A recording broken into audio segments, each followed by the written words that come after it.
Miliarder itu membuat pesanannya dalam bahasa Belanda hanya untuk menghinanya. Pelayan itu tersenyum dalam diam. Yang tidak dia ketahui adalah bahwa pelayan itu berbicara 7 bahasa dan salah satunya akan mengubah hidupnya selamanya. Restoran bintang Kejora bersinar dengan kemewahan kekayaan.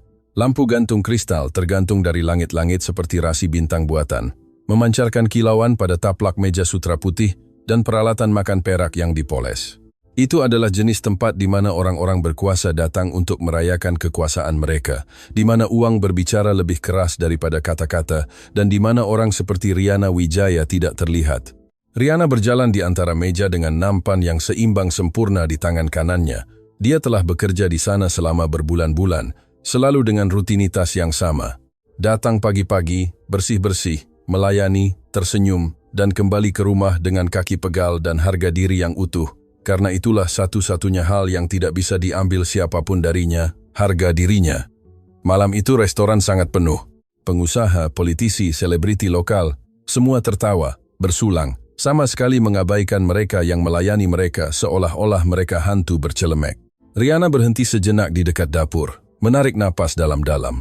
Chef Bima mengamatinya dari stasiunnya, memperhatikan sesuatu dalam ekspresinya. "Apakah kamu baik-baik saja, nak?" tanyanya, dengan suara berat yang selalu terdengar seperti pelukan. "Ya, Chef, hanya malam yang panjang. Semua malam terasa panjang ketika kamu bekerja untuk orang-orang yang percaya bahwa uang membuat mereka lebih baik darimu." Bima membersihkan tangannya di celemeknya. "Tapi ingat, apa yang selalu saya katakan, martabat tidak ternilai harganya, dan kamu memiliki lebih banyak martabat di satu jari daripada mereka semua gabungan di dompet mereka." Riana tersenyum tipis. Bima adalah salah satu dari sedikit orang yang memperlakukannya sebagai manusia di tempat itu. Yang lain, termasuk beberapa rekan kerja, melihatnya sebagai gadis pendiam yang tidak pernah mengeluh, yang menerima tip yang menyedihkan, dan tatapan menghina, tanpa mengucapkan sepatah kata pun. Yang tidak diketahui siapapun adalah mengapa dia diam. Yang tidak dibayangkan siapapun adalah apa yang disembunyikannya di balik mata gelap yang mengamati segalanya dengan intensitas yang hanya sedikit yang sadari.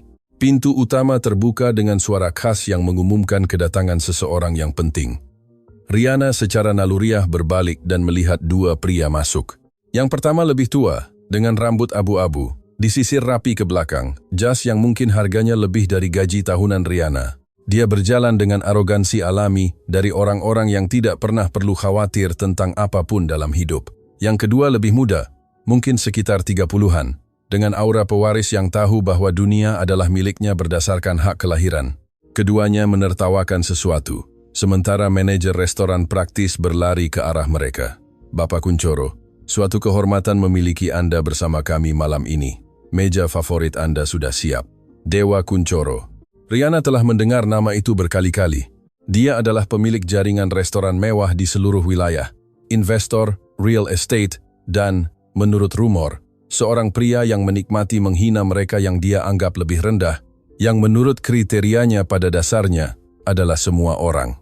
"Sari." Manajer mendekati Riana dengan ekspresi tegang. "Saya perlu kamu melayani meja 7. Itu Kuncoro." "Meja 7?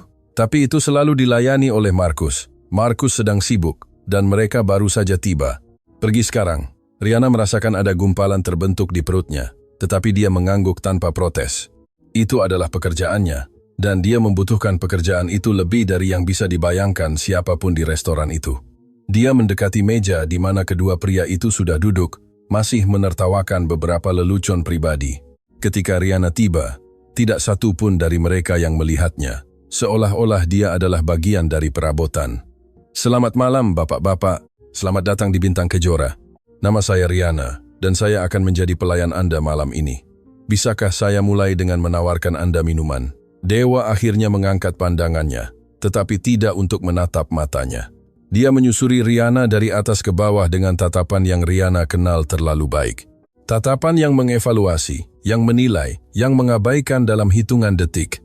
"Lihat Bagas," katanya kepada pria yang lebih muda, putranya, seperti yang Riana ingat. "Betapa baiknya mereka mengirimkan yang paling cantik kepada kita." Bagas tertawa kecil, meskipun dia mungkin bahkan tidak tahu cara membaca menu. "Bukan, ayah?" Keduanya tertawa. Riana mempertahankan senyum profesionalnya, Meskipun di dalam hatinya dia merasa seolah-olah jarum ditusuk ke dadanya. Dia telah belajar menanggung komentar semacam ini.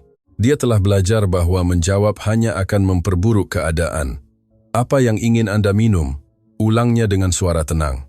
Dewa mengambil menu dan berpura-pura mempelajarinya dengan perhatian yang berlebihan. Kemudian dia menatap putranya dengan senyum yang tidak menjanjikan hal baik. Kau tahu, Bagas? Sudah lama saya tidak bersenang-senang. Gadis ini tampaknya tipe yang baru saja menyelesaikan sekolah menengah. Saya yakin dia tidak tahu apa-apa selain silakan. Bapak dan terima kasih atas tipnya. Ayah, jangan kejam, kata Bagas dengan rasa iba palsu. Dia pasti tahu cara menghitung. Bagaimana lagi dia akan menghitung tip yang tidak pernah kita berikan? Tawa lebih lanjut. Riana meremas pulpen di tangannya begitu kuat, hingga buku jarinya memutih, tetapi wajahnya tetap tanpa ekspresi. Dan kemudian Dewa melakukan sesuatu yang akan mengubah segalanya. Dia mencondongkan tubuh ke depan dengan senyum predator yang dia gunakan dalam negosiasi jutaan dan mulai berbicara dalam bahasa Belanda. Bukan sembarang bahasa Belanda, Belanda formal, teknis, yang sengaja kompleks. Ik wil een fles van jullie duurste wijn bestellen, maar ik betwijfel of dit arme meisje zelfs begrijpt wat ik zeg. Waarschijnlijk denkt ze dat ik Chinees spreek. Riana mendengar dengan jelas setiap kata. Setiap nada menghina. Dia mengatakan bahwa dia ingin sebotol anggur paling mahal, tetapi dia meragukan bahwa gadis malang ini akan mengerti apa yang dia katakan. Dia mungkin berpikir dia berbicara bahasa Cina. Bagas tertawa terbahak-bahak, memukul meja dengan telapak tangannya. Ayah, kau kejam sekali. Lihat wajahnya. Dia tidak tahu apa yang kau katakan. Tentu saja tidak. Dewa bersandar di kursinya, tampak puas dengan dirinya sendiri. Orang-orang ini hampir tidak tahu bahasa Indonesia. Bahasa Belanda? Kau membutuhkan pendidikan sungguhan untuk itu, yang jelas tidak pernah dia miliki. Riana tetap tidak bergerak. Jantungnya berdebar kencang, tetapi bukan karena malu. Itu adalah sesuatu yang berbeda, sesuatu yang telah dia pelajari, untuk dikendalikan selama bertahun-tahun praktik. Karena Riana memang mengerti setiap kata. Setiap penghinaan yang disamarkan sebagai bahasa asing, tetapi dia tidak mengatakan apa-apa. Belum. Lihat, Dewa menunjuk ke arahnya seolah-olah dia adalah spesimen penelitian. Dia bahkan tidak berkedip. Dia mungkin berpikir tentang sinetron apa yang akan dia tonton ketika dia sampai di rumahnya yang menyedihkan. Riana menarik napas dalam-dalam. Kata-kata Nenek Kartini bergema di benaknya seperti gema masa lalu. Kekuatan sejati bukanlah dalam menunjukkan apa yang kamu ketahui, tetapi dalam mengetahui kapan harus menunjukkannya. Nenek Kartini, neneknya, wanita yang telah mengajarkan semua yang dia ketahui. Wanita yang selama beberapa dekade telah bekerja sebagai penerjemah untuk kedutaan, tetapi yang tidak pernah menerima pengakuan resmi karena tidak memiliki gelar universitas. Wanita yang berbicara 9 bahasa dengan fasih dan yang telah mewariskan karunia itu kepada Riana sejak dia masih kecil. 7 bahasa. Riana berbicara 7 bahasa dengan kefasihan sempurna. Belanda, Prancis, Inggris, Portugis, Italia, Mandarin dan, tentu saja, Indonesia. Masing-masing dipelajari di dapur neneknya, di malam-malam panjang mendengarkan rekaman, di buku-buku usang yang disimpan neneknya sebagai harta karun. Tetapi tidak ada yang tahu, karena Riana telah belajar bahwa di dunia yang menilai berdasarkan penampilan, menunjukkan kartunya terlalu cepat adalah kesalahan fatal. Baiklah, Dewa beralih ke bahasa Indonesia dengan ekspresi bosan. Karena jelas kamu tidak mengerti apapun yang berguna, saya akan mengatakannya dengan sederhana. Bawakan kami sebotol Chateau Margaux 2005 dan pastikan suhunya tepat jika di sini mereka tahu artinya itu. Tentu saja, Bapak. Saya akan segera kembali. Riana mundur dengan langkah terukur. Pikirannya memproses semua yang baru saja terjadi. Itu bukan pertama kalinya dia dihina. Itu tidak akan menjadi yang terakhir. Tetapi ada sesuatu dalam kekejaman yang disengaja dari pria itu.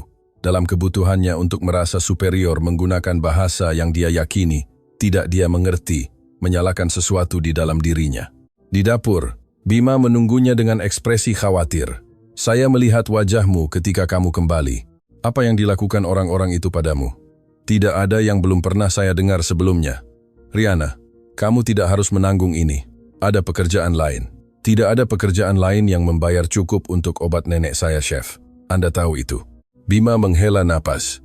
Dia tahu situasi Riana. Dia tahu bahwa neneknya sakit, bahwa tagihan medis menumpuk, bahwa Riana bekerja shift ganda untuk bertahan hidup.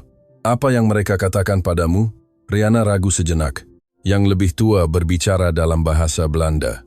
Dia pikir saya tidak akan mengerti. Dia mengatakan hal-hal buruk tentang saya. Mata Bima melebar. Dan kamu? Saya mengerti setiap kata. Keheningan yang berat menyelimuti di antara mereka. Bima tahu beberapa hal tentang Riana yang tidak diketahui orang lain. Dia tahu dia berbeda, istimewa dengan cara yang tidak pernah dia jelaskan sepenuhnya. Apa yang akan kamu lakukan? Riana mengambil sebotol anggur yang dipesan Dewa dan meletakkannya di nampan. Untuk saat ini, pekerjaan saya. Setelah itu, kita lihat saja. Dia kembali ke meja dengan botol, menunjukkannya kepada Dewa seperti yang ditentukan protokol. Dia hampir tidak melihatnya, membuat gerakan menghina dengan tangan agar dia menuang. Sementara Riana menuangkan anggur dengan presisi sempurna, Dewa kembali berbicara dalam bahasa Belanda dengan putranya. Kijk naar Tanganya, ruw en bekrast. Dit is het leven van de lagere klasse. Werken totdat ze sterven zonder ooit iets belangrijks te bereiken. Dia mengomentari tangan Riana, mengatakan bahwa tangan itu kasar dan tergores, bahwa itulah kehidupan kelas bawah, bekerja sampai mati, tanpa mencapai sesuatu yang penting. Bagas Menganghuk menambahkan dalam bahasa yang sama. Wenigstens heeft ze een mooi gezicht. Waarschijnlijk het enige wat ze in het leven heeft. Setidaknya dia memiliki wajah yang cantik, mungkin itu satu-satunya hal yang dia miliki dalam hidup. Riana selesai menyajikan, mempertahankan ekspresi netralnya, tetapi di dalam hatinya ada sesuatu yang berubah. Sebuah keputusan sedang terbentuk, keputusan yang telah dia hindari selama bertahun-tahun, tetapi yang sekarang tampak tak terhindarkan. Apakah Anda ingin memesan makan malam? Tanyanya dalam bahasa Indonesia yang sempurna. Bawakan yang terbaik yang kamu miliki, kata Dewa. Dia bahkan tidak melihat menu, dan saya harap itu benar-benar yang terbaik. Saya kenal pemilik tempat ini. Satu kesalahan dan kamu kehilangan pekerjaan. Dimengerti, Bapak. Riana mundur lagi. Tetapi kali ini dia berhenti di sudut restoran, di mana dia bisa mengamati meja tanpa terlihat. Keluarga Kuncoro terus tertawa, berbicara dalam bahasa Belanda tentang bisnis, tentang orang-orang yang telah mereka hancurkan, tentang karyawan yang telah mereka pecat demi kesenangan. Dan kemudian dia mendengar sesuatu yang membuat darahnya membeku. Dewa menyebut nama sebuah rumah sakit. Rumah sakit yang sama di mana neneknya sedang dirawat. Dia berbicara tentang investasi yang dia pertimbangkan, tentang bagaimana dia berencana untuk membeli sebagian rumah sakit dan mengoptimalkan biaya, yang dalam bahasanya berarti memotong layanan untuk pasien yang tidak mampu membayar perawatan mewah. Orang tua dan yang sakit yang tidak mampu membayar asuransi swasta hanyalah beban bagi sistem. Ketika kita mengambil alih, kita akan menutup departemen yang tidak menguntungkan itu, katanya dengan dingin. Riana merasa dunia berhenti. Neneknya bergantung pada rumah sakit itu, pada departemen yang tidak menguntungkan yang ingin ditutup pria ini, pada dokter dan perawat yang merawat pasien, tidak peduli berapa banyak uang yang mereka miliki. Tangannya gemetar, bukan karena takut, tetapi karena sesuatu yang lebih dalam. Kemarahan diam yang telah dia tahan sepanjang hidupnya mulai meluap, tetapi dia tidak akan bertindak secara impulsif. Itu bukan yang diajarkan neneknya. Saat yang tepat, bisiknya pada dirinya sendiri. Semuanya memiliki saat yang tepat. Dia kembali ke dapur, di mana Ibu Sari, manajer, menunggunya dengan ekspresi serius. Riana, Tuan Kuncoro telah meminta untuk berbicara denganmu secara spesifik. Saya tidak tahu apa yang telah kamu lakukan, tetapi lebih baik kamu tidak merusak apapun. Jantung Riana berdegup kencang. Apakah mereka menemukannya? Apakah mereka memperhatikan sesuatu dalam ekspresinya yang mengkhianati bahwa dia mengerti? Dia berjalan menuju meja dengan langkah tegas, mempersiapkan diri untuk apapun yang akan datang. Dewa menunggunya dengan senyum yang tidak mencapai matanya. Duduklah, perintahnya, menunjuk ke kursi kosong. Bapak, karyawan tidak diizinkan. Saya bilang duduklah. Riana menurut perlahan, merasakan tatapan seluruh restoran tertuju padanya. Ini tidak biasa, sama sekali di luar protokol. Dewa mencondongkan tubuh ke depan, mempelajarinya seolah-olah dia adalah serangga di bawah mikroskop.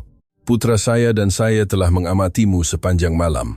Ada sesuatu yang berbeda tentang dirimu, sesuatu yang tidak bisa saya identifikasi, dan itu mengganggu saya karena saya selalu mengidentifikasi orang.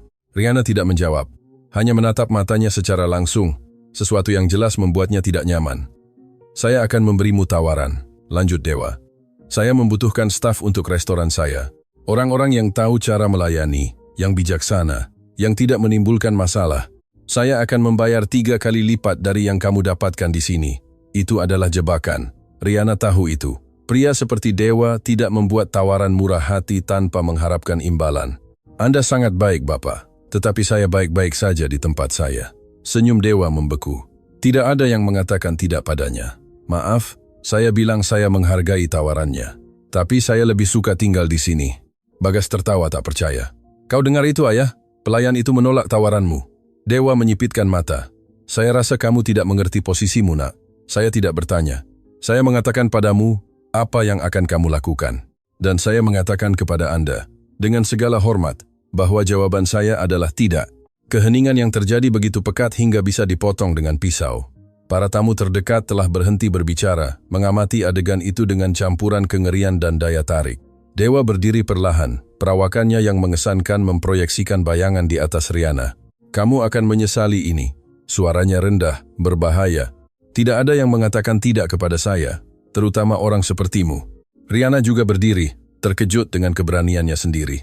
Seseorang sepertiku, ulangnya. Dan apa sebenarnya aku ini? Bapak Kuncoro. Seorang bukan siapa-siapa. Seorang pelayan yang tidak tahu tempatnya di dunia. Riana tersenyum untuk pertama kalinya sepanjang malam. Dia tersenyum tulus. Anda benar tentang satu hal, Bapak. Saya seorang pelayan, tetapi Anda salah tentang yang lainnya. Dia berbalik untuk pergi, tetapi suara Dewa menghentikannya. Je zult spijt krijgen dat je bent gekomen. Ik zal ervoor zorgen dat je nooit meer in deze stad zult werken. Riana berhenti, punggungnya menghadapnya, jantungnya berdebar kencang. Saatnya telah tiba. Dia berbalik perlahan, menatap matanya secara langsung. Dan kemudian dalam bahasa Belanda yang sempurna dengan aksen tanpa celah dia menjawab, Ik versta elk woord dat u vanavond hebt gezegd, mijnheer Kuncoro, elke belediging, elke plan. En ik beloof, u, de enige die spijt zal krijgen, bent u. Ekspresi di wajah Dewa adalah sesuatu yang tidak akan pernah dilupakan. Riana, warna mengering dari wajahnya. Matanya melebar karena campuran keterkejutan dan ketidakpercayaan. Bagas menjatuhkan gelas anggurnya, cairan merah tumpah di taplak meja putih seperti darah di atas salju. Riana berbalik dan berjalan menuju dapur, meninggalkan keheningan tercengang dari restoran paling eksklusif di kota. Dia tidak tahu apa yang akan terjadi selanjutnya, dia tidak tahu apa konsekuensi dari apa yang baru saja dia lakukan, tetapi untuk pertama kalinya, dalam waktu yang lama, dia merasa bebas. Yang tidak dia ketahui adalah bahwa malam itu hanyalah permulaan. Bahwa Dewa Kuncoro bukanlah tipe pria yang menerima untuk dipermalukan, dan bahwa perang yang baru saja dimulai akan mengungkapkan rahasia yang akan mengubah tidak hanya hidupnya, tetapi juga kehidupan semua orang yang terlibat. Karena di restoran itu, di bawah lampu gantung kristal, percikan api telah dinyalakan yang akan segera menjadi api, dan Riana Wijaya siap untuk terbakar. Pintu dapur tertutup di belakang Riana, dengan bunyi tumpul yang bergema seperti akhir dari satu bab dan awal dari bab lain yang jauh lebih gelap. Jantungnya berdebar sangat kencang, sehingga dia bisa merasakannya di pelipisnya, di pergelangan tangannya, di setiap sudut tubuhnya yang gemetar, karena campuran adrenalin dan teror. Apa yang telah dia lakukan? Bima adalah yang pertama tiba di sisinya, memegang bahunya dengan tangan yang mantap. Riana, apa yang terjadi di luar sana? Seluruh restoran hening. Saya belum pernah melihat yang seperti ini. Saya menjawabnya. Suara Riana keluar hanya sebagai bisikan. Dalam bahasa Belanda, saya mengatakan kepadanya bahwa saya telah mengerti segalanya. Mata Bima melebar. Kamu menjawab Dewa Kuncoro di wajahnya dalam bahasa Belanda? Sebelum Riana bisa menjawab, pintu dapur terbuka dengan keras. Ibu Sari, manajer, masuk dengan wajah yang hancur karena amarah dan kepanikan. Riana, apa yang kamu lakukan? Bapak Kuncoro sangat marah. Dia menuntut untuk berbicara dengan pemiliknya sekarang juga. Sari, dia menghina saya. Dia pikir saya tidak mengerti dan saya tidak peduli apa yang dia pikirkan. Ibu Sari memotongnya dengan tajam. Apakah kamu tahu siapa pria itu? Apakah kamu memiliki sedikit pun ide tentang apa yang bisa dia lakukan pada kita? Riana merasa seolah-olah dinding dapur menutupinya. Karyawan lain menatapnya dengan ekspresi yang berkisar dari rasa kasihan hingga kebencian. Beberapa tampak mengagumi apa yang telah dia lakukan, tetapi sebagian besar hanya takut. Sari, sela Bima. Apapun yang terjadi, Riana adalah salah satu karyawan terbaik kita. Kita tidak bisa. Diam, Bima. Ini bukan urusanmu. Ibu Sari berbalik ke arah Riana dengan mata yang meneteskan dingin. Kamu diskors, tanpa gaji. Sampai pemilik memutuskan apa yang harus dilakukan denganmu. Sekarang, pergilah melalui pintu belakang. Saya tidak ingin Bapak Kunchoro melihatmu keluar. Riana merasa seolah-olah dia telah ditinju di perut. Diskor, tanpa gaji. Kata-kata itu bergema di benaknya saat dia memikirkan obat neneknya, tentang tagihan yang harus dibayar, tentang sewa yang harus dia bayar dalam beberapa hari. Sari, tolong, saya butuh pekerjaan ini. Nenek saya sakit dan seharusnya kamu memikirkan itu sebelum kamu memutuskan untuk bermain pahlawan wanita. Ibu Sari menunjuk ke pintu belakang. Keluar. Sekarang. Riana mencari mata Bima berharap menemukan dukungan, tetapi dia hanya bisa menundukkan pandangannya dengan ketidakberdayaan. Tidak ada yang bisa dia lakukan. Tidak melawan manajer. Tidak melawan beratnya nama Kunchoro. Dengan tangan gemetar, Riana melepas celemeknya dan meletakkannya di atas meja baja tahan karat. Dia berjalan menuju pintu belakang, merasakan setiap langkah seolah-olah dia berjalan menuju jurang. Di luar, gang itu gelap dan berbau sampah dan kelembaban. Riana bersandar di dinding bata, membiarkan air mata yang selama ini dia tahan akhirnya mengalir di pipinya. Apa yang akan dia lakukan sekarang? Ponselnya bergetar di sakunya. Itu adalah pesan teks dari nomor tak dikenal. Kamu membuat kesalahan yang sangat serius malam ini, dan kesalahan harus dibayar. Hormat kami, seseorang yang akan mengawasimu. Rasa dingin merayapi punggungnya. Dewa, Bagas, seseorang yang bekerja untuk mereka. Pesan itu jelas merupakan ancaman, tetapi apa yang bisa mereka lakukan padanya yang belum mereka lakukan? Jawabannya akan datang lebih cepat dari yang dia bayangkan. Riana berjalan melalui jalan-jalan kosong menuju halte bus. Pada jam itu, transportasi umum langka, dan dia harus menunggu hampir 40 menit dalam kegelapan. Terus-menerus melihat ke bahunya, merasa seseorang mengawasinya dari bayang-bayang. Ketika dia akhirnya tiba di apartemen kecilnya di pinggiran kota, dia menemukan Nenek Kartini terjaga, duduk di kursi favoritnya di samping jendela, melihat lampu-lampu kota yang jauh. Kamu datang lebih awal, nak. Suara Nenek Kartini lemah, tetapi hangat, seperti biasa. Apakah terjadi sesuatu? Riana berlutut di samping neneknya, menggenggam tangan keriputnya di antara tangannya. Bagaimana mengatakan yang sebenarnya? Bagaimana menjelaskan bahwa dia telah kehilangan pekerjaan yang memungkinkan mereka bertahan hidup? Nenek, saya melakukan sesuatu malam ini, sesuatu yang mungkin tidak seharusnya saya lakukan. Mata Kartini, meskipun lelah karena penyakit, bersinar dengan kecerdasan tajam yang tidak bisa dipadamkan usia. Ceritakan semuanya, Riana. Jangan tinggalkan apapun. Dan Riana melakukannya. Dia menceritakan tentang Kunchoro, tentang penghinaan dalam bahasa Belanda, tentang rencana untuk membeli rumah sakit, tentang jawabannya, dan konsekuensi yang terjadi. Ketika dia selesai, dia berharap melihat kekecewaan di wajah neneknya. Sebaliknya dia melihat kebanggaan. Kamu melakukan hal yang benar, nak. Kartini meremas tangan Riana dengan kekuatan yang mengejutkan. Kamu melakukan persis apa yang seharusnya kamu lakukan. Tapi nenek, saya kehilangan pekerjaan. Saya tidak tahu bagaimana kita akan. Dengarkan saya. Kartini memotongnya dengan tegas. Saya menghabiskan seluruh hidup saya diam. Seluruh hidup saya tidak terlihat sehingga orang seperti Kunchoro bisa merasa superior. Saya menerjemahkan untuk duta besar, untuk presiden, untuk orang-orang yang memerintah seluruh negara, dan tidak satu pun dari mereka tahu nama saya. Tidak ada yang berterima kasih kepada saya. Tidak ada yang melihat melampaui wanita yang menyajikan kopi dan menerjemahkan kata-kata mereka. Air mata kini mengalir di pipi keduanya. Saya tidak ingin itu untukmu, Riana. Saya tidak ingin kamu menjalani hidupmu dalam diam. Kamu memiliki karunia. Karunia yang saya berikan kepadamu dengan semua cinta saya. Dan karunia itu bukan untuk disembunyikan. Itu untuk digunakan, untuk membela diri, untuk membela orang lain yang tidak bisa membela diri sendiri. Riana memeluk neneknya, merasakan tubuh rapuh di bawah lengannya, tulang-tulang yang menonjol di tempat yang dulunya ada daging yang kencang, jantung yang berdetak lemah, tetapi dengan tekad yang tak tergoyahkan. Saya takut, nenek. Pria itu memiliki kekuasaan. Dia bisa menghancurkan kita. Kekuasaan tanpa kehormatan hanyalah kebisingan, nak. Dan kebisingan, tidak peduli seberapa keras, pada akhirnya akan padam. Malam itu Riana hampir tidak bisa tidur. Pikirannya berputar-putar berulang kali tentang peristiwa di restoran, kata-kata dewa, ancaman dari pesan teks, ketidakpastian masa depan. Setiap kali dia menutup matanya, dia melihat wajah miliarder itu berubah dari ejekan menjadi amarah ketika dia berbicara dalam bahasa Belanda. Keesokan harinya, kenyataan situasinya menjadi lebih jelas. Ketika dia mencoba menelepon restoran untuk berbicara dengan Sari, tidak ada yang menjawab.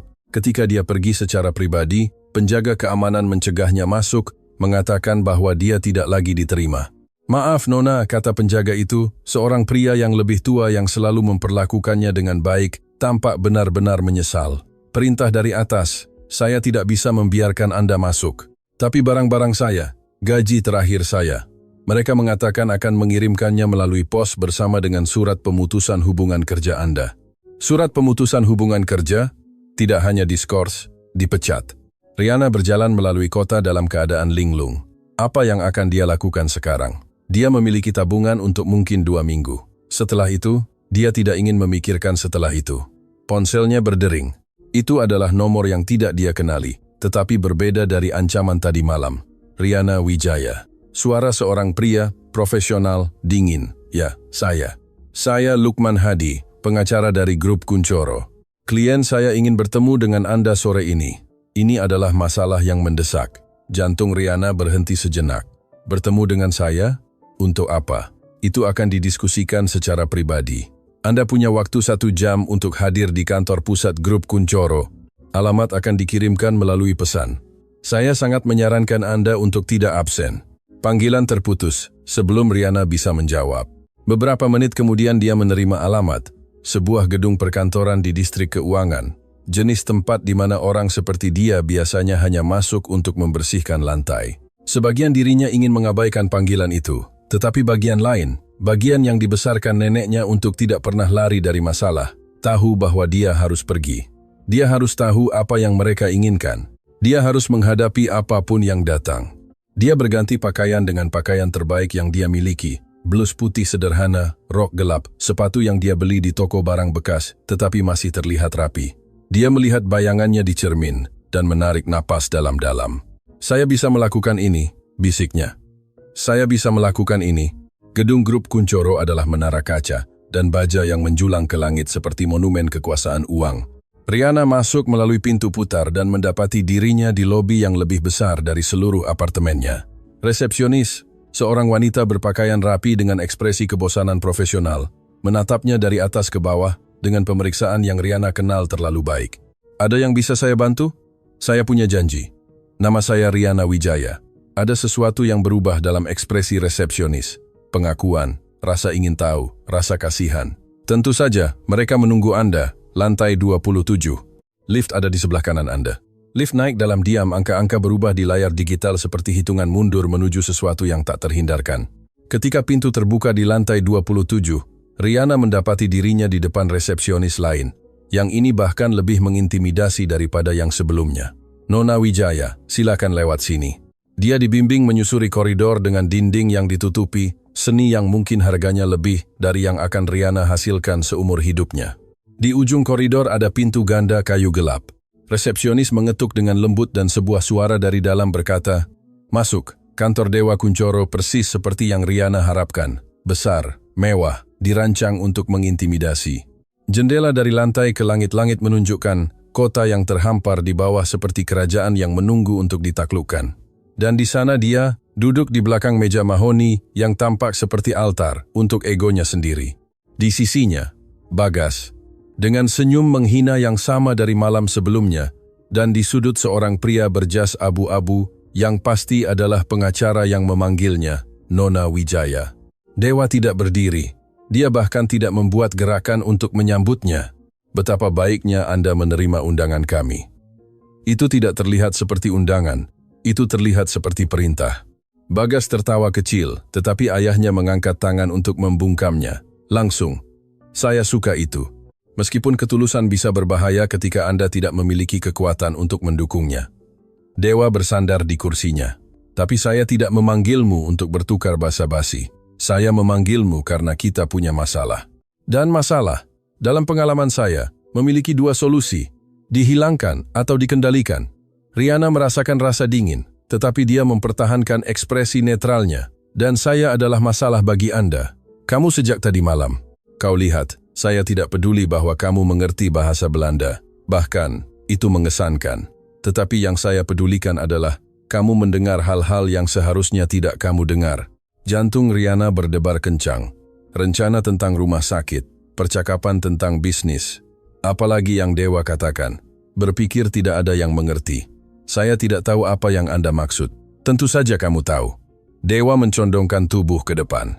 Kamu mendengar tentang rencana saya untuk rumah sakit Bunda Mulia. Rencana yang bersifat rahasia. Rencana yang dapat terpengaruh jika seseorang dengan kontak yang salah mengetahuinya sebelum waktunya. Saya tidak punya kontak jenis apapun. Saya hanya seorang pelayan. Kamu adalah seorang pelayan. Bagas menyela dengan kebencian. Sekarang kamu bukan apa-apa, Bagas. Diam. Dewa tidak mengalihkan pandangannya dari Rihanna. Ini tawaran saya, Nona Wijaya. Unik dan tidak dapat dinegosiasikan. Kamu akan menandatangani perjanjian kerahasiaan. Kamu tidak akan berbicara dengan siapapun tentang apa yang kamu dengar tadi malam. Sebagai gantinya, kamu akan menerima kompensasi yang murah hati, cukup untuk membayar perawatan nenekmu selama setahun, dan surat rekomendasi yang akan membuka pintu bagimu di restoran manapun di kota. Rihanna berkedip. Bagaimana dia tahu tentang neneknya? Bagaimana dia tahu tentang perawatan itu? Saya lihat kamu terkejut bahwa saya tahu tentang nenek Kartini. Dewa tersenyum tanpa kehangatan. Saya melakukan penyelidikan saya pagi ini. Saya tahu di mana kamu tinggal. Saya tahu di mana dia menerima perawatan. Saya tahu berapa banyak yang kamu hutang dalam tagihan medis. Pengetahuan adalah kekuasaan, Nona Wijaya, dan saya punya banyak dari keduanya. Pengacara itu mendekat dengan folder, meletakkannya di atas meja di depan Rihanna. Di dalamnya ada dokumen beberapa halaman dan cek. Rihanna melihat cek itu. Jumlahnya lebih banyak uang daripada yang pernah dia lihat dalam hidupnya. Cukup untuk membayar semuanya. Cukup untuk bernapas lega untuk pertama kalinya dalam bertahun-tahun. Tapi ada sesuatu yang tidak beres. Sesuatu dalam ekspresi Dewa, sesuatu dalam cara Bagas, menatapnya dengan antisipasi, seolah-olah mereka mengharapkannya jatuh ke dalam jebakan. Dan jika saya tidak menandatangani, keheningan yang terjadi terasa berat, syarat dengan ancaman yang tidak terucapkan. Jika kamu tidak menandatangani, Dewa berbicara perlahan, menikmati setiap kata. Saya akan membuat hidupmu mustahil. Kamu sudah kehilangan pekerjaanmu di Bintang Kejora. Saya bisa memastikan bahwa kamu tidak akan bekerja di restoran manapun di kota ini, di negara ini, jika saya mau. Dan perawatan nenekmu di Bunda Mulia. Ya, katakanlah ketika saya menyelesaikan akuisisi rumah sakit saya, pasien tertentu mungkin menemukan bahwa tempat tidur mereka tidak lagi tersedia. Rihanna merasa mual. Itu bukan tawaran, itu pemerasan. Pemerasan yang disamarkan sebagai kemurahan hati. Anda mengancam saya memberimu pilihan. Ada perbedaan. Tangan Rihanna gemetar saat dia melihat dokumen itu. Kata-kata itu berenang di depan matanya. Klausul hukum, istilah rumit, semuanya dirancang untuk membungkamnya secara permanen. Dia memikirkan neneknya, tentang senyumnya ketika dia mengatakan dia bangga, tentang kata-katanya tentang tidak menjalani hidup dalam diam. Dia memikirkan suara-suara yang dia dengar Dewa sebutkan. Orang-orang yang akan terpengaruh jika dia membeli rumah sakit, pasien yang akan kehilangan perawatan mereka, keluarga yang akan menderita. Dia memikirkan semua yang telah dia pelajari sepanjang hidupnya, setiap bahasa, setiap kata, setiap pelajaran tentang martabat dan keberanian, dan dia membuat keputusan. Tidak, katanya dengan suara tegas. Dewa mengerutkan kening. Maaf, saya bilang tidak. Saya tidak akan menandatangani ini. Bagas berdiri. Apakah kamu gila? Apakah kamu tahu apa yang kamu tolak? Saya tahu persis. Rihanna juga berdiri, menatap langsung ke mata Dewa. Saya menolak untuk dibeli, saya menolak untuk dibungkam, dan saya menolak untuk menjadi bagian dari apapun yang Anda rencanakan dengan rumah sakit itu. Kamu akan menyesali ini. Suara Dewa adalah es murni. Saya akan menghancurkanmu dan semua yang kamu sayangi. Rihanna berjalan menuju pintu, tetapi sebelum keluar dia berbalik untuk terakhir kalinya. Pak Kuncoro, katanya dalam bahasa Belanda yang sempurna. U hebt uw hele leven mensen zoals mij onderdrukt, maar deze keer hebt u de verkeerde persoon gekozen. Ik zal niet zwijgen, en als ik val, zal ik niet alleen vallen. Dia meninggalkan kantor tanpa melihat ke belakang. Jantungnya berdebar kencang, kakinya hampir tidak menopangnya. Dia tidak tahu bagaimana dia akan memenuhi janji itu. Dia tidak tahu sumber daya apa yang dia miliki melawan pria dengan kekuatan Dewa Kuncoro. Tetapi dia tahu satu hal dengan kepastian mutlak. Perang telah dimulai secara resmi, dan Riana Wijaya tidak berniat untuk kalah. Yang tidak dia ketahui adalah bahwa sore itu, saat dia kembali ke rumah untuk memeluk neneknya dan merencanakan langkah selanjutnya, Dewa Kunchoro sedang melakukan panggilan yang akan mengubah segalanya. "Saya perlu kamu menyelidiki gadis itu secara menyeluruh," katanya di telepon dengan suara dingin. "Saya ingin tahu setiap rahasia, setiap kelemahan, setiap orang yang dia sayangi, dan ketika kamu memiliki segalanya, kita akan menghancurkannya sepenuhnya." Di layar komputernya bersinar foto Riana yang diambil oleh kamera keamanan gedung, dan di sebelahnya foto Nenek Kartini memasuki rumah sakit Bunda Mulia untuk perawatan mingguan. Pertempuran untuk martabat akan segera menjadi perjuangan untuk bertahan hidup. Perjalanan pulang adalah yang terpanjang yang pernah Riana lalui dalam hidupnya. Setiap langkah terasa berat seperti timah. Setiap napas adalah upaya sadar untuk tidak roboh di tengah jalan. Dia telah menentang raksasa, dan sekarang raksasa itu bersiap untuk menghancurkannya. Ketika dia membuka pintu apartemen kecilnya, dia menemukan sesuatu yang tidak dia duga. Nenek Kartini tidak ada di kursinya di samping jendela. Dia berdiri, bersandar pada tongkatnya, dengan koper tua terbuka di tempat tidur. "Nenek, apa yang kamu lakukan? Kamu seharusnya tidak berdiri selama itu. Saya mencari sesuatu, nak." Kartini berbicara dengan tekad yang tidak didengar Riana selama berbulan-bulan. "Sesuatu yang seharusnya saya tunjukkan padamu sejak lama." Riana mendekat, khawatir dengan usaha yang dilakukan neneknya. Penyakit telah melemahkan tubuhnya, tetapi jelas tidak menyentuh semangatnya. "Nenek, tolong, duduklah. Apapun itu, saya bisa mencarinya." "Tidak, ini harus saya temukan sendiri." Tangan Kartini yang keriput mengaduk isi koper, kertas-kertas menguning, foto-foto lama, surat-surat dalam amplop yang usang oleh waktu. Akhirnya, jari-jarinya menggenggam folder kulit koklat, usang, tetapi diawetkan dengan hati-hati. Ini dia. Kartini menjatuhkan dirinya di tempat tidur, bernapas dengan susah payah. "Duduklah, Riana. Apa yang akan saya ceritakan akan mengubah semua yang kamu yakini tentang keluarga kita." Riana menurut. Jantungnya berdebar dengan campuran rasa ingin tahu dan ketakutan. Rahasia apa yang bisa disembunyikan neneknya? Apa hubungannya dengan apa yang terjadi sekarang? "Bertahun-tahun yang lalu, sebelum kamu lahir, saya bekerja sebagai penerjemah untuk keluarga diplomatik," Kartini memulai. Suaranya membawa ke dekade yang lalu. "Saya tidak punya gelar, tetapi saya berbicara 9 bahasa. Saya mempelajarinya dengan cara yang sama seperti saya mengajarimu. Mendengarkan, berlatih, hidup di antara orang-orang dari seluruh dunia. Itu sudah saya tahu, Nenek. Yang tidak kamu ketahui adalah untuk siapa saya bekerja selama tahun-tahun terakhir karier saya sebagai penerjemah." Kartini membuka folder dan mengeluarkan foto hitam putih. Di dalamnya tampak versi dirinya yang jauh lebih muda, berpakaian elegan, di samping seorang pria berjas yang tidak dikenali Riana. Pria ini adalah Pranoto Kunchoro, ayah dari Dewa. Riana merasa seolah-olah tanah terbuka di bawah kakinya. "Anda bekerja untuk Kunchoro selama 5 tahun. Saya adalah penerjemah pribadinya dalam semua negosiasi internasional. Pranoto membangun kerajaannya dengan bantuan saya, menerjemahkan kontrak, menutup perjanjian, memfasilitasi komunikasi dengan mitra dari seluruh dunia." Air mata mulai terbentuk di mata Kartini saat dia melanjutkan.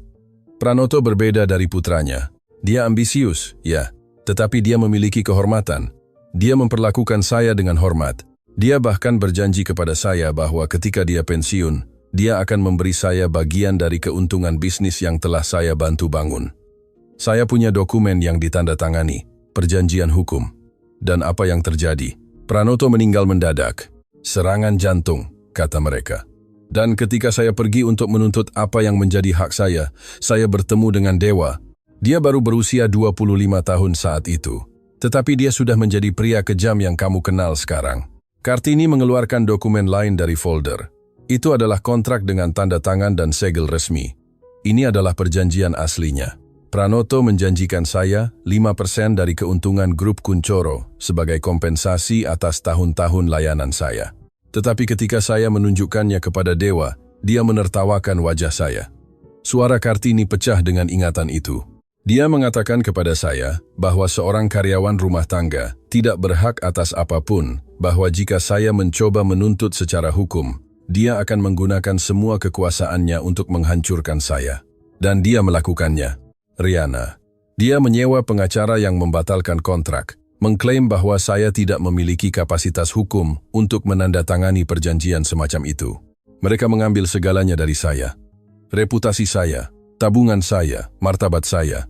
Riana menggenggam tangan neneknya, merasakan ketidakadilan selama beberapa dekade terkonsentrasi pada saat itu. Mengapa Anda tidak pernah menceritakannya kepada saya? Karena saya malu. Malu karena begitu naif. Malu karena tidak bisa membela diri. Dan takut, Riana. Takut bahwa jika suatu hari kamu bertemu dengan Kunchoro, mereka akan menemukan siapa kamu dan menyakitimu. Tapi sekarang mereka tahu siapa saya. Tepat. Kartini meremas tangan Riana dengan erat.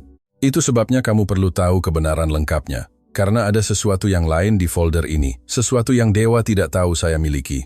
Dia mengeluarkan amplop tebal yang disegel dengan lilin tua. Selama tahun-tahun saya bekerja untuk Pranoto, saya menerjemahkan banyak dokumen. Beberapa di antaranya sensitif, bisnis yang tidak sepenuhnya legal, perjanjian dengan orang-orang yang lebih suka tetap berada dalam bayang-bayang. Bisnis jenis apa? Jenis yang akan menghancurkan reputasi grup Kunchoro jika terungkap. Pranoto membuat saya bersumpah bahwa saya tidak akan pernah mengungkapkan apa yang saya ketahui, dan saya menepati janji saya selama dia hidup.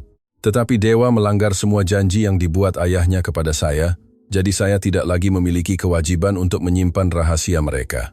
Riana melihat amplop itu seolah-olah berisi bom. Dalam arti tertentu memang begitu. Nenek, apakah Anda yakin tentang ini? Jika Dewa tahu Anda punya ini. Saya tidak peduli apa yang terjadi pada saya lagi, Riana. Saya tua, saya sakit, tetapi kamu memiliki seluruh hidup di depanmu, dan saya tidak akan membiarkan pria itu mengambilnya darimu, seperti dia mengambil milik saya. Ponsel Riana berdering mengganggu momen itu. Itu adalah nomor tak dikenal. Dia ragu sebelum menjawab. Riana Wijaya. Suara seorang wanita profesional tetapi hangat. Ya. Siapa ini? Nama saya Putri Anjani. Saya seorang jurnalis dari Harian Nasional. Saya mendengar tentang apa yang terjadi di Bintang Kejora tadi malam. Saya ingin berbicara dengan Anda. Jantung Riana berdegup kencang.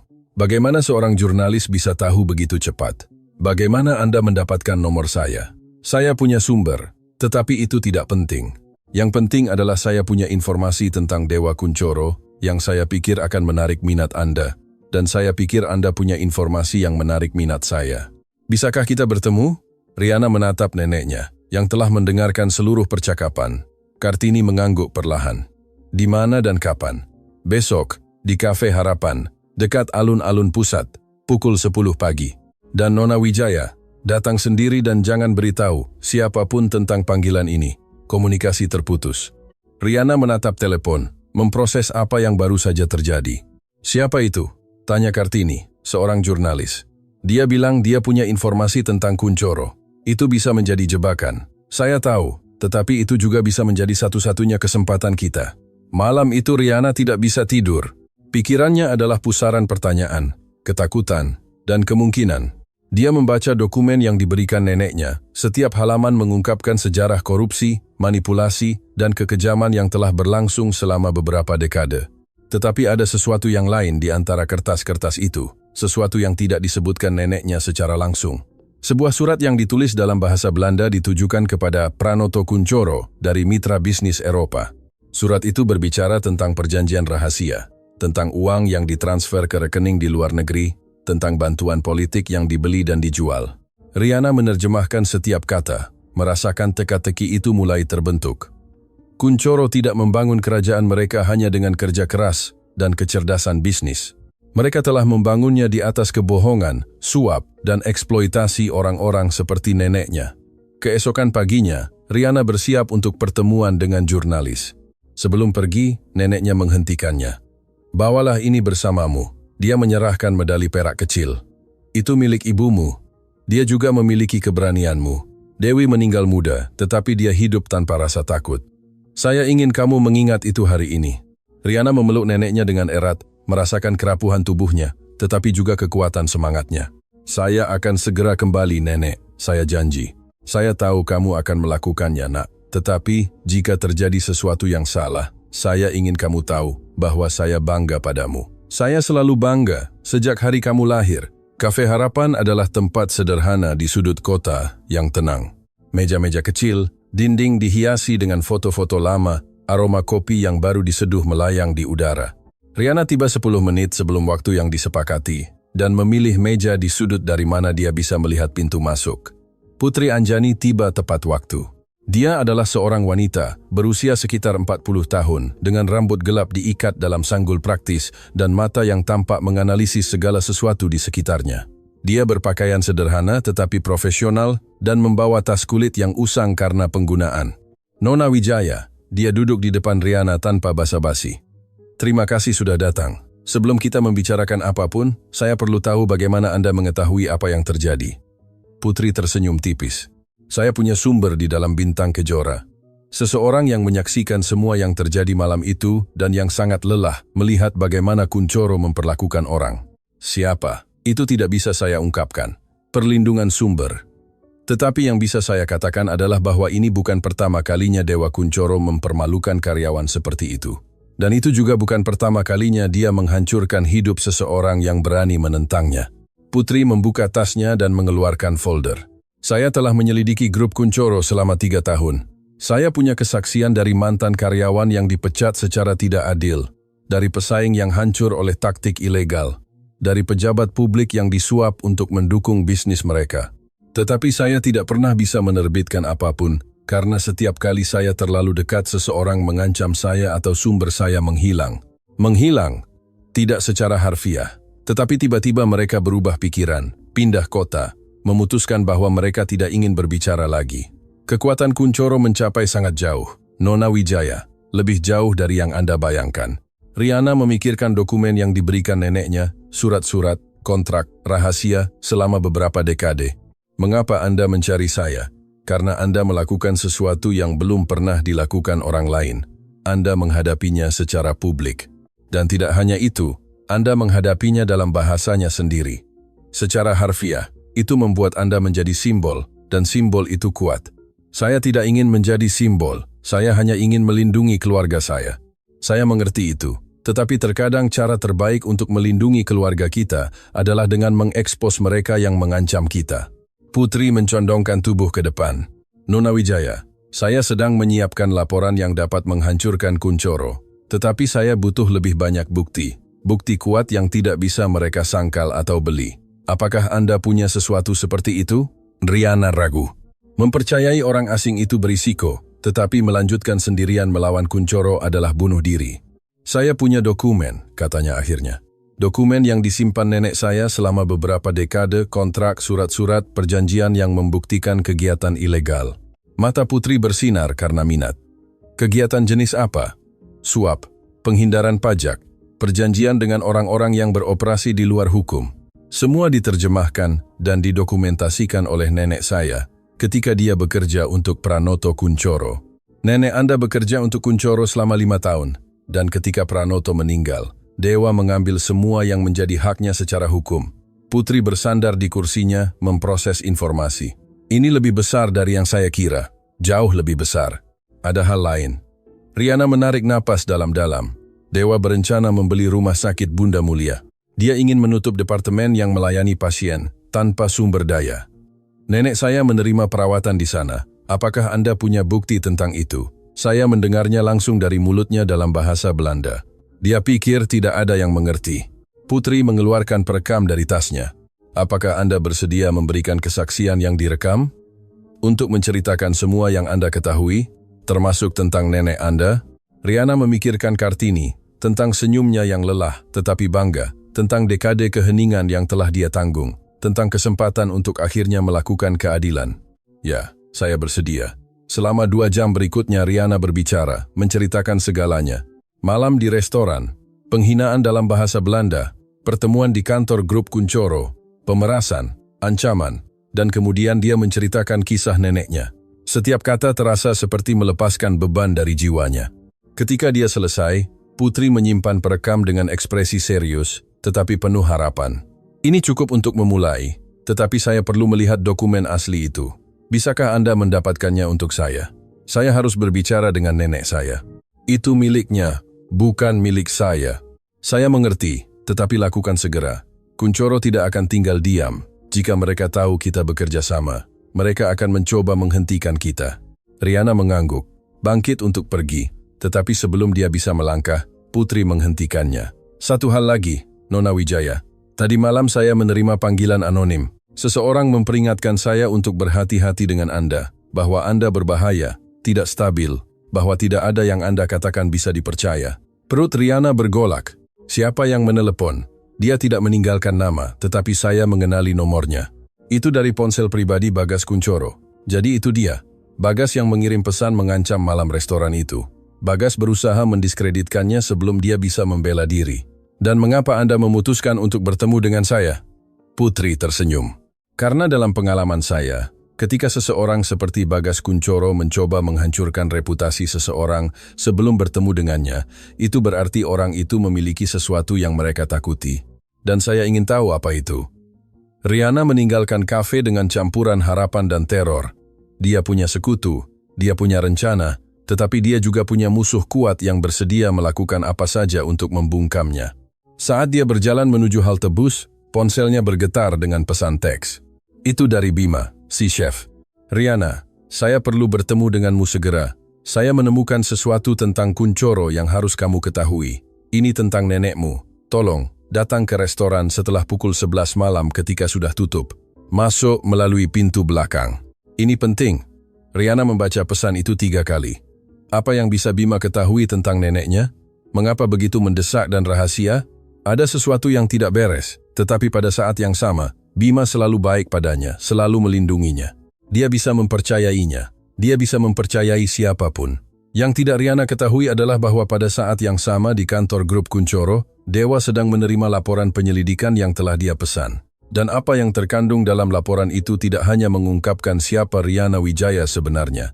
Itu mengungkapkan rahasia yang menghubungkan kedua keluarga dengan cara yang tidak pernah dibayangkan siapapun. Sebuah rahasia yang jika terungkap, akan menghancurkan lebih dari sekadar reputasi, itu akan menghancurkan kehidupan.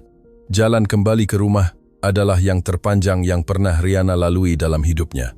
Setiap langkah terasa berat seperti timah. Setiap napas adalah upaya sadar untuk tidak roboh di tengah jalan. Dia telah menantang raksasa dan sekarang raksasa itu bersiap untuk menghancurkannya. Ketika dia membuka pintu apartemen kecilnya, dia menemukan sesuatu yang tidak dia duga. Nenek Kartini tidak ada di kursinya di samping jendela. Dia berdiri, bersandar pada tongkatnya, dengan koper tua terbuka di tempat tidur. Nenek, apa yang kamu lakukan? Kamu seharusnya tidak berdiri selama itu. Saya mencari sesuatu, nak. Kartini berbicara dengan tekad yang tidak didengar Riana selama berbulan-bulan. Sesuatu yang seharusnya saya tunjukkan padamu sejak lama. Riana mendekat, khawatir dengan usaha yang dilakukan neneknya. Penyakit telah melemahkan tubuhnya, tetapi jelas tidak menyentuh semangatnya. Nenek, tolong, duduklah. Apapun itu, saya bisa mencarinya. Tidak, ini harus saya temukan sendiri. Tangan Kartini yang keriput mengaduk isi koper. Kertas-kertas menguning, foto-foto lama, surat-surat dalam amplop yang usang oleh waktu. Akhirnya, jari-jarinya menggenggam folder kulit koklat, usang, tetapi diawetkan dengan hati-hati. Ini dia. Kartini menjatuhkan dirinya di tempat tidur, bernapas dengan susah payah. Duduklah, Riana. Apa yang akan saya ceritakan akan mengubah semua yang kamu yakini tentang keluarga kita. Riana menurut. Jantungnya berdebar dengan campuran rasa ingin tahu dan ketakutan. Rahasia apa yang bisa disembunyikan neneknya? Apa hubungannya dengan apa yang terjadi sekarang? Bertahun-tahun yang lalu, sebelum kamu lahir, saya bekerja sebagai penerjemah untuk keluarga diplomatik. Kartini memulai. Suaranya membawa ke dekade yang lalu.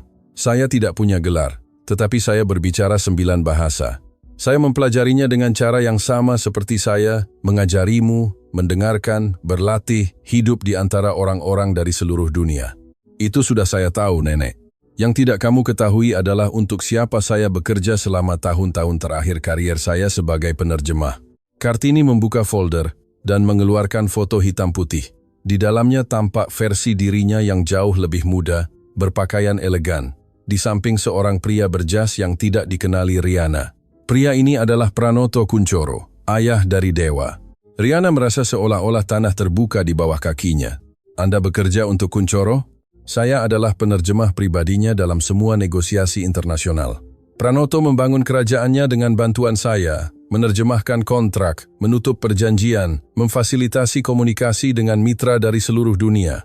Air mata mulai terbentuk di mata Kartini saat dia melanjutkan. Pranoto berbeda dari putranya. Dia ambisius, ya, tetapi dia memiliki kehormatan. Dia memperlakukan saya dengan hormat. Dia bahkan berjanji kepada saya bahwa ketika dia pensiun, dia akan memberi saya bagian dari keuntungan bisnis yang telah saya bantu bangun. Saya punya dokumen yang ditandatangani, perjanjian hukum. Dan apa yang terjadi? Pranoto meninggal mendadak. Serangan jantung, kata mereka. Dan ketika saya pergi untuk menuntut apa yang menjadi hak saya bertemu dengan Dewa. Dia baru berusia 25 tahun saat itu. Tetapi dia sudah menjadi pria kejam yang kamu kenal sekarang. Kartini mengeluarkan dokumen lain dari folder. Itu adalah kontrak dengan tanda tangan dan segel resmi. Ini adalah perjanjian aslinya. Pranoto menjanjikan saya 5% dari keuntungan grup Kuncoro sebagai kompensasi atas tahun-tahun layanan saya.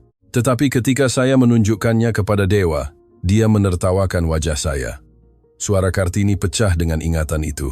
Dia mengatakan kepada saya bahwa seorang karyawan rumah tangga tidak berhak atas apapun, bahwa jika saya mencoba menuntut secara hukum, dia akan menggunakan semua kekuasaannya untuk menghancurkan saya. Dan dia melakukannya. Riana. Dia menyewa pengacara yang membatalkan kontrak, mengklaim bahwa saya tidak memiliki kapasitas hukum untuk menandatangani perjanjian semacam itu. Mereka mengambil segalanya dari saya, reputasi saya, tabungan saya, martabat saya. Riana menggenggam tangan neneknya, merasakan ketidakadilan selama beberapa dekade terkonsentrasi pada saat itu. Mengapa Anda tidak pernah menceritakannya kepada saya? Karena saya malu. Malu karena begitu naif. Malu karena tidak bisa membela diri. Dan takut, Riana. Takut bahwa jika suatu hari kamu bertemu dengan Kuncoro, mereka akan menemukan siapa kamu dan menyakitimu. Tapi sekarang mereka tahu siapa saya. Tepat. Kartini meremas tangan Riana dengan erat. Itu sebabnya, kamu perlu tahu kebenaran lengkapnya. Karena ada sesuatu yang lain di folder ini. Sesuatu yang Dewa tidak tahu saya miliki. Dia mengeluarkan amplop tebal yang disegel dengan lilin tua. Selama tahun-tahun saya bekerja untuk Pranoto, saya menerjemahkan banyak dokumen. Beberapa di antaranya sensitif. Bisnis yang tidak sepenuhnya legal. Perjanjian dengan orang-orang yang lebih suka tetap berada dalam bayang-bayang. Bisnis jenis apa? Jenis yang akan menghancurkan reputasi grup Kuncoro jika terungkap. Pranoto membuat saya bersumpah bahwa saya tidak akan pernah mengungkapkan apa yang saya ketahui. Dan saya menepati janji saya selama dia hidup. Tetapi Dewa melanggar semua janji yang dibuat ayahnya kepada saya. Jadi saya tidak lagi memiliki kewajiban untuk menyimpan rahasia mereka. Riana melihat amplop itu seolah-olah berisi bom. Dalam arti tertentu, memang begitu. Nenek, apakah Anda yakin tentang ini? Jika Dewa tahu Anda punya ini, saya tidak peduli apa yang terjadi pada saya lagi, Riana. Saya tua, saya sakit. Tetapi kamu memiliki seluruh hidup di depanmu. Dan saya tidak akan membiarkan pria itu mengambilnya darimu, seperti dia mengambil milik saya. Ponsel Riana berdering mengganggu momen itu. Itu adalah nomor tak dikenal. Dia ragu sebelum menjawab. Riana Wijaya. Suara seorang wanita, profesional, tetapi hangat. Ya, siapa ini? Nama saya Putri Anjani. Saya seorang jurnalis dari Harian Nasional. Saya mendengar tentang apa yang terjadi di Bintang Kejora tadi malam. Saya ingin berbicara dengan Anda. Jantung Riana berdegup kencang. Bagaimana seorang jurnalis bisa tahu begitu cepat? Bagaimana Anda mendapatkan nomor saya? Saya punya sumber, tetapi itu tidak penting. Yang penting adalah, saya punya informasi tentang Dewa Kuncoro yang saya pikir akan menarik minat Anda. Dan saya pikir Anda punya informasi yang menarik minat saya. Bisakah kita bertemu? Riana menatap neneknya, yang telah mendengarkan seluruh percakapan. Kartini mengangguk perlahan. Di mana dan kapan? Besok di Cafe Harapan, dekat alun-alun pusat, pukul 10 pagi. Dan Nona Wijaya, datang sendiri, dan jangan beritahu siapapun tentang panggilan ini. Komunikasi terputus. Riana menatap telepon, memproses apa yang baru saja terjadi. Siapa itu? Tanya Kartini. Seorang jurnalis. Dia bilang dia punya informasi tentang Kuncoro. Itu bisa menjadi jebakan. Saya tahu, tetapi itu juga bisa menjadi satu-satunya kesempatan kita. Malam itu Riana tidak bisa tidur. Pikirannya adalah pusaran pertanyaan, ketakutan, dan kemungkinan. Dia membaca dokumen yang diberikan neneknya. Setiap halaman mengungkapkan sejarah korupsi, manipulasi, dan kekejaman yang telah berlangsung selama beberapa dekade. Tetapi ada sesuatu yang lain di antara kertas-kertas itu, sesuatu yang tidak disebutkan neneknya secara langsung.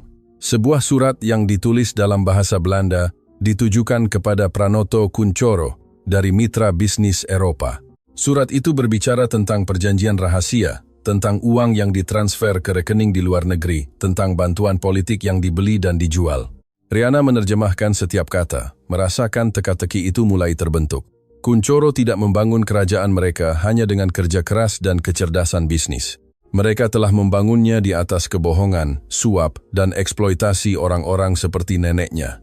Keesokan paginya, Rihanna bersiap untuk pertemuan dengan jurnalis. Sebelum pergi, neneknya menghentikannya. Bawalah ini bersamamu. Dia menyerahkan medali perak kecil. Itu milik ibumu. Dia juga memiliki keberanianmu. Dewi meninggal muda, tetapi dia hidup tanpa rasa takut. Saya ingin kamu mengingat itu hari ini. Rihanna memeluk neneknya dengan erat, merasakan kerapuhan tubuhnya, tetapi juga kekuatan semangatnya. Saya akan segera kembali, nenek. Saya janji. Saya tahu kamu akan melakukannya, nak. Tetapi jika terjadi sesuatu yang salah, saya ingin kamu tahu bahwa saya bangga padamu. Saya selalu bangga, sejak hari kamu lahir. Kafe Harapan adalah tempat sederhana, di sudut kota yang tenang. Meja-meja kecil, dinding dihiasi dengan foto-foto lama, aroma kopi yang baru diseduh melayang di udara. Rihanna tiba 10 menit sebelum waktu yang disepakati, dan memilih meja di sudut dari mana dia bisa melihat pintu masuk. Putri Anjani tiba tepat waktu. Dia adalah seorang wanita berusia sekitar 40 tahun dengan rambut gelap diikat dalam sanggul praktis dan mata yang tampak menganalisis segala sesuatu di sekitarnya. Dia berpakaian sederhana tetapi profesional dan membawa tas kulit yang usang karena penggunaan. Nona Wijaya, dia duduk di depan Rihanna tanpa basa-basi. Terima kasih sudah datang. Sebelum kita membicarakan apapun, saya perlu tahu bagaimana Anda mengetahui apa yang terjadi. Putri tersenyum tipis. Saya punya sumber di dalam Bintang Kejora. Seseorang yang menyaksikan semua yang terjadi malam itu dan yang sangat lelah melihat bagaimana Kunchoro memperlakukan orang. Siapa? Itu tidak bisa saya ungkapkan. Perlindungan sumber, tetapi yang bisa saya katakan adalah bahwa ini bukan pertama kalinya Dewa Kunchoro mempermalukan karyawan seperti itu. Dan itu juga bukan pertama kalinya dia menghancurkan hidup seseorang yang berani menentangnya. Putri membuka tasnya dan mengeluarkan folder. Saya telah menyelidiki grup Kunchoro selama 3 tahun. Saya punya kesaksian dari mantan karyawan yang dipecat secara tidak adil, dari pesaing yang hancur oleh taktik ilegal, dari pejabat publik yang disuap untuk mendukung bisnis mereka. Tetapi saya tidak pernah bisa menerbitkan apapun karena setiap kali saya terlalu dekat seseorang mengancam saya atau sumber saya menghilang. Menghilang? Tidak secara harfiah. Tetapi tiba-tiba mereka berubah pikiran, pindah kota, memutuskan bahwa mereka tidak ingin berbicara lagi. Kekuatan Kunchoro mencapai sangat jauh, Nona Wijaya, lebih jauh dari yang Anda bayangkan. Rihanna memikirkan dokumen yang diberikan neneknya, surat-surat, kontrak, rahasia selama beberapa dekade. Mengapa Anda mencari saya? Karena Anda melakukan sesuatu yang belum pernah dilakukan orang lain. Anda menghadapinya secara publik. Dan tidak hanya itu, Anda menghadapinya dalam bahasanya sendiri. Secara harfiah, itu membuat Anda menjadi simbol, dan simbol itu kuat. Saya tidak ingin menjadi simbol, saya hanya ingin melindungi keluarga saya. Saya mengerti itu, tetapi terkadang cara terbaik untuk melindungi keluarga kita adalah dengan mengekspos mereka yang mengancam kita. Putri mencondongkan tubuh ke depan. Nona Wijaya, saya sedang menyiapkan laporan yang dapat menghancurkan Kunchoro, tetapi saya butuh lebih banyak bukti. Bukti kuat yang tidak bisa mereka sangkal atau beli. Apakah Anda punya sesuatu seperti itu? Rihanna ragu. Mempercayai orang asing itu berisiko, tetapi melanjutkan sendirian melawan Kunchoro adalah bunuh diri. Saya punya dokumen, katanya akhirnya. Dokumen yang disimpan nenek saya selama beberapa dekade, kontrak, surat-surat, perjanjian yang membuktikan kegiatan ilegal. Mata Putri bersinar karena minat. Kegiatan jenis apa? Suap, penghindaran pajak, perjanjian dengan orang-orang yang beroperasi di luar hukum. Semua diterjemahkan dan didokumentasikan oleh nenek saya ketika dia bekerja untuk Pranoto Kunchoro. Nenek Anda bekerja untuk Kunchoro selama 5 tahun, dan ketika Pranoto meninggal, Dewa mengambil semua yang menjadi haknya secara hukum. Putri bersandar di kursinya, memproses informasi. Ini lebih besar dari yang saya kira. Jauh lebih besar. Ada hal lain.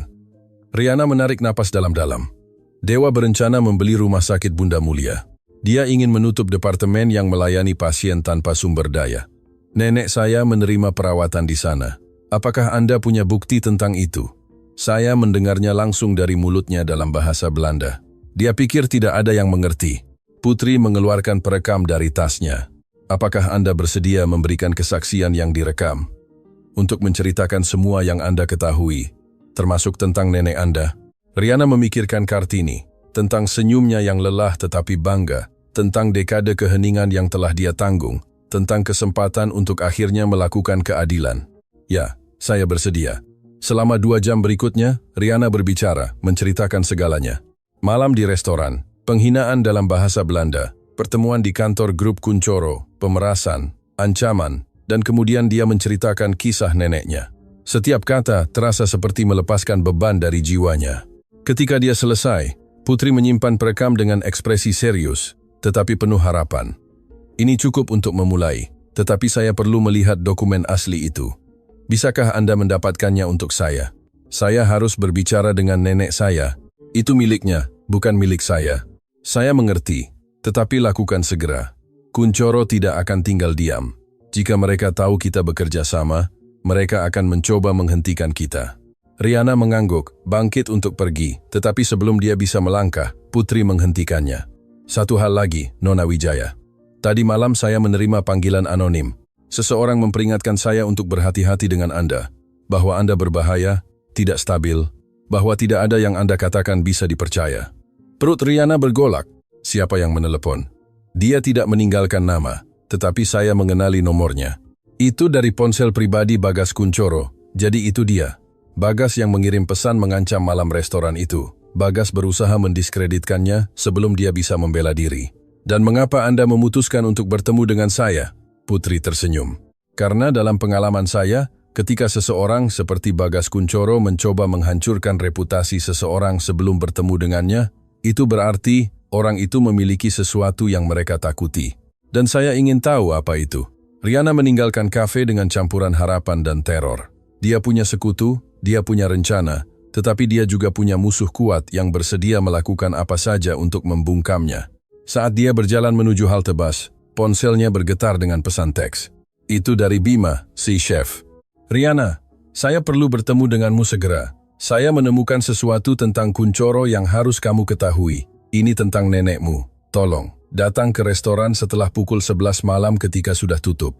Masuk melalui pintu belakang. Ini penting. Riana membaca pesan itu 3 kali. Apa yang bisa Bima ketahui tentang neneknya? Mengapa begitu mendesak dan rahasia? Ada sesuatu yang tidak beres, tetapi pada saat yang sama, Bima selalu baik padanya, selalu melindunginya. Dia bisa mempercayainya, dia bisa mempercayai siapapun. Yang tidak Riana ketahui adalah bahwa pada saat yang sama di kantor grup Kuncoro, Dewa sedang menerima laporan penyelidikan yang telah dia pesan. Dan apa yang terkandung dalam laporan itu tidak hanya mengungkapkan siapa Riana Wijaya sebenarnya. Itu mengungkapkan rahasia yang menghubungkan kedua keluarga dengan cara yang tidak pernah dibayangkan siapapun. Sebuah rahasia yang jika terungkap akan menghancurkan lebih dari sekadar reputasi, itu akan menghancurkan kehidupan. Jam menunjukkan pukul 10.40 malam ketika Riana turun dari bus 2 blok dari Bintang Kejora. Jalanan hampir kosong, hanya diterangi oleh lampu jalan yang memproyeksikan bayangan memanjang di atas trotoar yang basah. Hujan turun di sore hari dan udara masih berbau tanah basah dan aspal. Setiap langkah yang dia ambil menuju restoran meningkatkan kecemasan di dadanya. Pesan Bima terus berputar di kepalanya. Apa yang bisa dia ketahui tentang neneknya? Mengapa begitu misterius? Mengapa bertemu secara rahasia setelah tutup? Sebelum meninggalkan rumah, Riana ragu. Kartini memperhatikan kegelisahannya. Kemana kamu pergi jam segini, nak? Bima meminta saya untuk bertemu. Dia bilang dia punya informasi penting. Si chef? Kartini mengerutkan kening. Dan mengapa dia tidak bisa memberitahumu di telepon? Saya tidak tahu, nenek. Tetapi Bima selalu baik padaku. Saya percaya padanya. Kartini menatapnya dengan mata yang tampak melihat melampaui kata-kata. Hati-hati, Riana. Di masa perang, bahkan teman pun bisa menjadi musuh tanpa disengaja.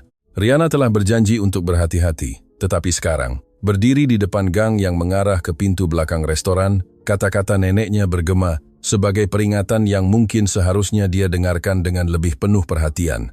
Gang itu gelap.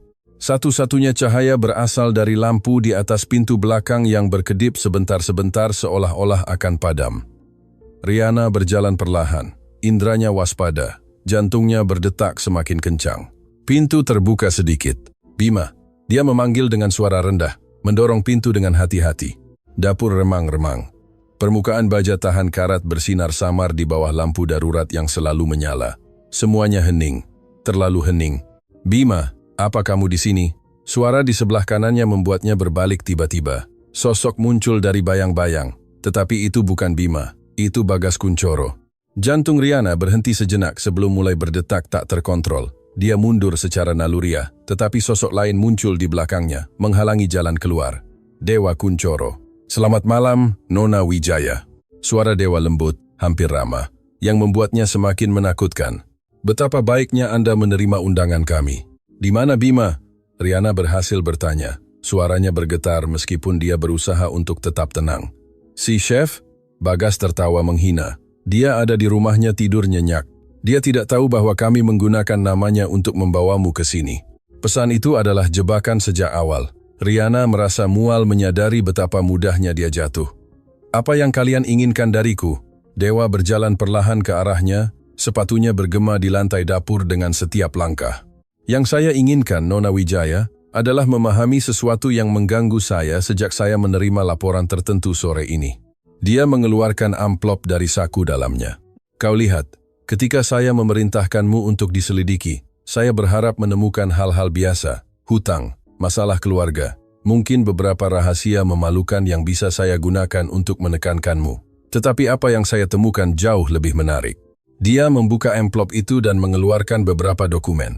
Apakah Anda tahu bahwa ibumu, Dewi Wijaya, sempat bekerja untuk ayah saya bertahun-tahun yang lalu, sebelum kamu lahir? Riana merasa seolah-olah tanah bergerak di bawah kakinya. Dia tidak pernah tahu banyak tentang ibunya. Kartini jarang berbicara tentang Dewi, dan ketika dia melakukannya, itu dengan kesedihan yang begitu dalam, sehingga Riana telah belajar untuk tidak bertanya. Saya tidak tahu apa yang Anda bicarakan. Tentu saja tidak, karena nenekmu memastikan untuk menghapus bagian dari sejarah itu. Dewa tersenyum dingin. Ibumu cantik, menurut catatan, cerdas juga. Ayah saya mempekerjakannya sebagai asisten pribadi ketika dia baru berusia 19 tahun. Kartini sudah bekerja untuk kami saat itu menerjemahkan dokumen. Saya kira dia yang merekomendasikan putrinya. Mau kemana Anda dengan ini? Ke kebenaran, Nona Wijaya. Kekebenaran yang telah disembunyikan nenekmu darimu sepanjang hidupmu. Bagas mendekat dari belakang, terlalu dekat untuk kenyamanan Riana. Dia bisa merasakan napasnya di lehernya, kehadirannya yang mengancam. Ayah saya adalah pria dengan selera yang beragam. Dewa melanjutkan, dan ibumu muda, rentan, sendirian di dunia kecuali ibunya Kartini. Tidak sulit membayangkan apa yang terjadi. Anda berbohong. Suara Riana keluar, lebih keras dari yang dia duga. Ibu saya meninggal ketika saya masih bayi dalam kecelakaan. Itu yang dikatakan Kartini padamu. Dewa menggelengkan kepalanya dengan rasa iba palsu. Betapa nyamannya. Kebenarannya jauh lebih rumit. Ibumu tidak meninggal dalam kecelakaan, Nona Wijaya. Ibumu menghilang. Dia pergi suatu malam tanpa meninggalkan jejak, meninggalkanmu dengan Kartini. Dan alasan dia pergi, ya, itu ada hubungannya langsung dengan keluarga saya. Riana merasa dunia berputar di sekitarnya. Ibunya tidak mati. Kartini telah berbohong padanya sepanjang hidupnya. Saya tidak percaya Anda, katanya. Meskipun suaranya tidak lagi terdengar begitu yakin. Anda tidak harus percaya padaku. Anda bisa bertanya langsung pada nenekmu, tetapi sebelum Anda melakukannya, izinkan saya menunjukkan sesuatu yang lain. Dia mengeluarkan foto dari amplop. Itu tua, menguning oleh waktu. Di dalamnya tampak seorang wanita muda, cantik, dengan mata yang Riana kenali segera karena dia melihatnya setiap hari di cermin. Ibunya, tetapi dia tidak sendirian di foto itu. Di sampingnya, dengan lengan melingkari bahunya, ada seorang pria yang juga dikenali Riana, Pranoto Kuncoro, ayah Dewa. Ibumu dan ayah saya memiliki hubungan, Nona Wijaya, hubungan yang berlangsung hampir 2 tahun, dan ketika itu berakhir, ya, katakanlah konsekuensinya permanen. Makna kata-katanya butuh beberapa saat untuk menembus pikiran Riana. Ketika itu terjadi, dia merasa seolah-olah jantungnya telah robek dari dadanya. Tidak, bisiknya. Itu tidak mungkin. Itu tidak mungkin. Dewa tertawa pelan. Genetika tidak berbohong. Apakah Anda tidak pernah bertanya-tanya dari mana datangnya kemudahan Anda untuk bahasa? Kartini berbicara 9, itu benar. Tetapi ayah saya berbicara 12. Dia adalah seorang jenius linguistik. Karunia yang jelas dia wariskan kepada Anda. Anda berbohong. Riana berteriak. Air mata mulai mengalir di pipinya. Semua ini bohong untuk memanipulasi saya. Bohong? Dewa mengeluarkan dokumen lain. Ini adalah analisis DNA yang dipesan ayah saya lebih dari 20 tahun yang lalu. Dia membandingkan darahnya dengan darah ibumu ketika dia hamil. Dia ingin memastikan sebelum membuat keputusan tertentu. Dia menunjukkan kertas itu kepada Riana. Angka, persentase, istilah ilmiah yang hampir tidak bisa dia proses dalam keadaan terkejutnya. Menurut analisis ini, ada kemungkinan 99,99% bahwa Pranoto Kunchoro adalah ayah biologismu, Nona Wijaya, yang berarti bahwa kamu dan saya adalah saudara. Keheningan yang terjadi benar-benar sunyi. Riana tidak bisa bergerak, tidak bisa berbicara, bahkan tidak bisa bernapas. Dunia, seperti yang dia ketahui, telah runtuh dalam hitungan menit. Tentu saja, Dewa melanjutkan dengan nada santai. Ayah saya tidak pernah mengakui Anda secara resmi. Ketika dia menemukan kehamilan, dia menawarkan uang kepada ibumu untuk menghilang. Dewi menolak uang itu, tetapi dia tetap menghilang tak lama setelah kamu lahir. Tidak ada yang tahu persis apa yang terjadi padanya. Beberapa mengatakan dia melarikan diri, yang lain, yang lain, memiliki teori yang lebih gelap. Apa yang kalian lakukan padanya? Riana akhirnya menemukan suaranya, serak karena air mata. Apa yang kalian lakukan pada ibu saya? Saya tidak melakukan apapun padanya. Saya masih anak-anak saat itu. Tapi ayah saya adalah pria yang melindungi warisannya dengan biaya berapapun. Seorang anak tidak sah, terutama seorang putri, akan menjadi skandal, noda pada reputasinya yang sempurna. Bagas berbicara untuk pertama kalinya sejak dia mengungkapkan kehadirannya. Yang ironis adalah bahwa selama bertahun-tahun, putri tidak sah kakek saya telah menyajikan meja di restoran, membersihkan rumah, bertahan hidup dengan remah-remah, sementara kami mewarisi semua yang secara teknis juga milikmu. Diam, Bagas. Dewa memberinya tatapan peringatan. Kita tidak di sini untuk membahas warisan. Lalu untuk apa kita di sini? Riana bertanya, menyeka air matanya dengan marah. Untuk menyiksa saya dengan rahasia masa lalu. Untuk melihat saya roboh? Kita di sini untuk menawarkan kesepakatan. Dewa menyimpan dokumen-dokumen itu di amplop. Sekarang setelah kamu tahu kebenarannya, kamu punya dua pilihan. Yang pertama, kamu tetap diam tentang segalanya, tentang apa yang kamu dengar di restoran, tentang rencana rumah sakit, tentang dokumen-dokumen ini. Sebagai gantinya, saya akan memastikan bahwa nenekmu menerima perawatan medis terbaik tanpa biaya, dan kamu akan menerima jumlah bulanan yang akan memungkinkanmu hidup dengan nyaman. Dan pilihan kedua? Pilihan kedua adalah kamu melanjutkan perang salib kecilmu untuk keadilan, kamu berbicara dengan jurnalis, kamu mencoba mengekspos saya. Tetapi jika kamu memilih jalan itu, saya tidak hanya akan menghancurkan hidupmu dan hidup nenekmu, saya juga akan memastikan bahwa dunia tahu bahwa kamu adalah Kunchoro tidak sah yang hanya mencari uang. Saya akan mengubah kisah perjuanganmu menjadi kisah keserakahan, dan percayalah, saya punya sumber daya untuk melakukannya. Riana menatapnya tajam. Pria ini adalah kakaknya. Mereka berbagi darah, berbagi seorang ayah, tetapi mereka tidak berbagi apapun lagi. Dia adalah segala yang dia benci, segala yang diajarkan neneknya untuk ditolak. Mengapa? Tanyanya lembut. Mengapa begitu banyak kebencian? Jika apa yang Anda katakan itu benar, kita adalah keluarga. Untuk pertama kalinya, sesuatu berubah dalam ekspresi Dewa. Bayangan melintasi wajahnya. Sesuatu yang mungkin rasa sakit atau kebencian. Keluarga? Ayah saya menghabiskan tahun-tahun terakhirnya terobsesi denganmu, bukan dengan putra-putranya yang sah, bukan dengan kerajaan yang dia bangun, dengan putri yang telah dia tinggalkan. Sebelum dia meninggal, dia mengaku kepada saya bahwa kesalahan terbesar dalam hidupnya adalah tidak mengakui Anda, bahwa Anda adalah pewaris sejatinya, bukan saya. Kepahitan dalam suaranya terlihat jelas. Jadi jangan bicara padaku tentang keluarga, Nona Wijaya. Kamu mencuri cinta ayah saya tanpa mengetahuinya, dan sekarang kamu ingin mencuri segalanya dari saya. Saya tidak ingin apa-apa dari Anda, kata Riana dengan tegas. Saya hanya ingin keadilan untuk nenek saya, untuk ibu saya, untuk semua orang yang telah dihancurkan keluarga Anda. Maka Anda memilih pilihan kedua. Dewa memberi isyarat dan dua pria muncul dari bayang-bayang. Pengawal dari penampilan mereka, besar, mengintimidasi, dengan ekspresi kosong dari profesional yang terbiasa dengan pekerjaan yang tidak menyenangkan. Kawal Nona Wijaya ke rumahnya. Pastikan dia mengerti konsekuensi dari keputusannya. Riana merasakan kepanikan tumbuh di dadanya. Apa yang akan mereka lakukan padanya? Apa yang akan mereka lakukan pada neneknya? Tetapi, sebelum para pengawal bisa menyentuhnya, sebuah suara bergema dari pintu dapur. "Berhenti, polisi! Jangan bergerak!" Lampu menyala tiba-tiba, menyilaukan semua orang sejenak. Riana berkedip, berusaha memahami apa yang terjadi.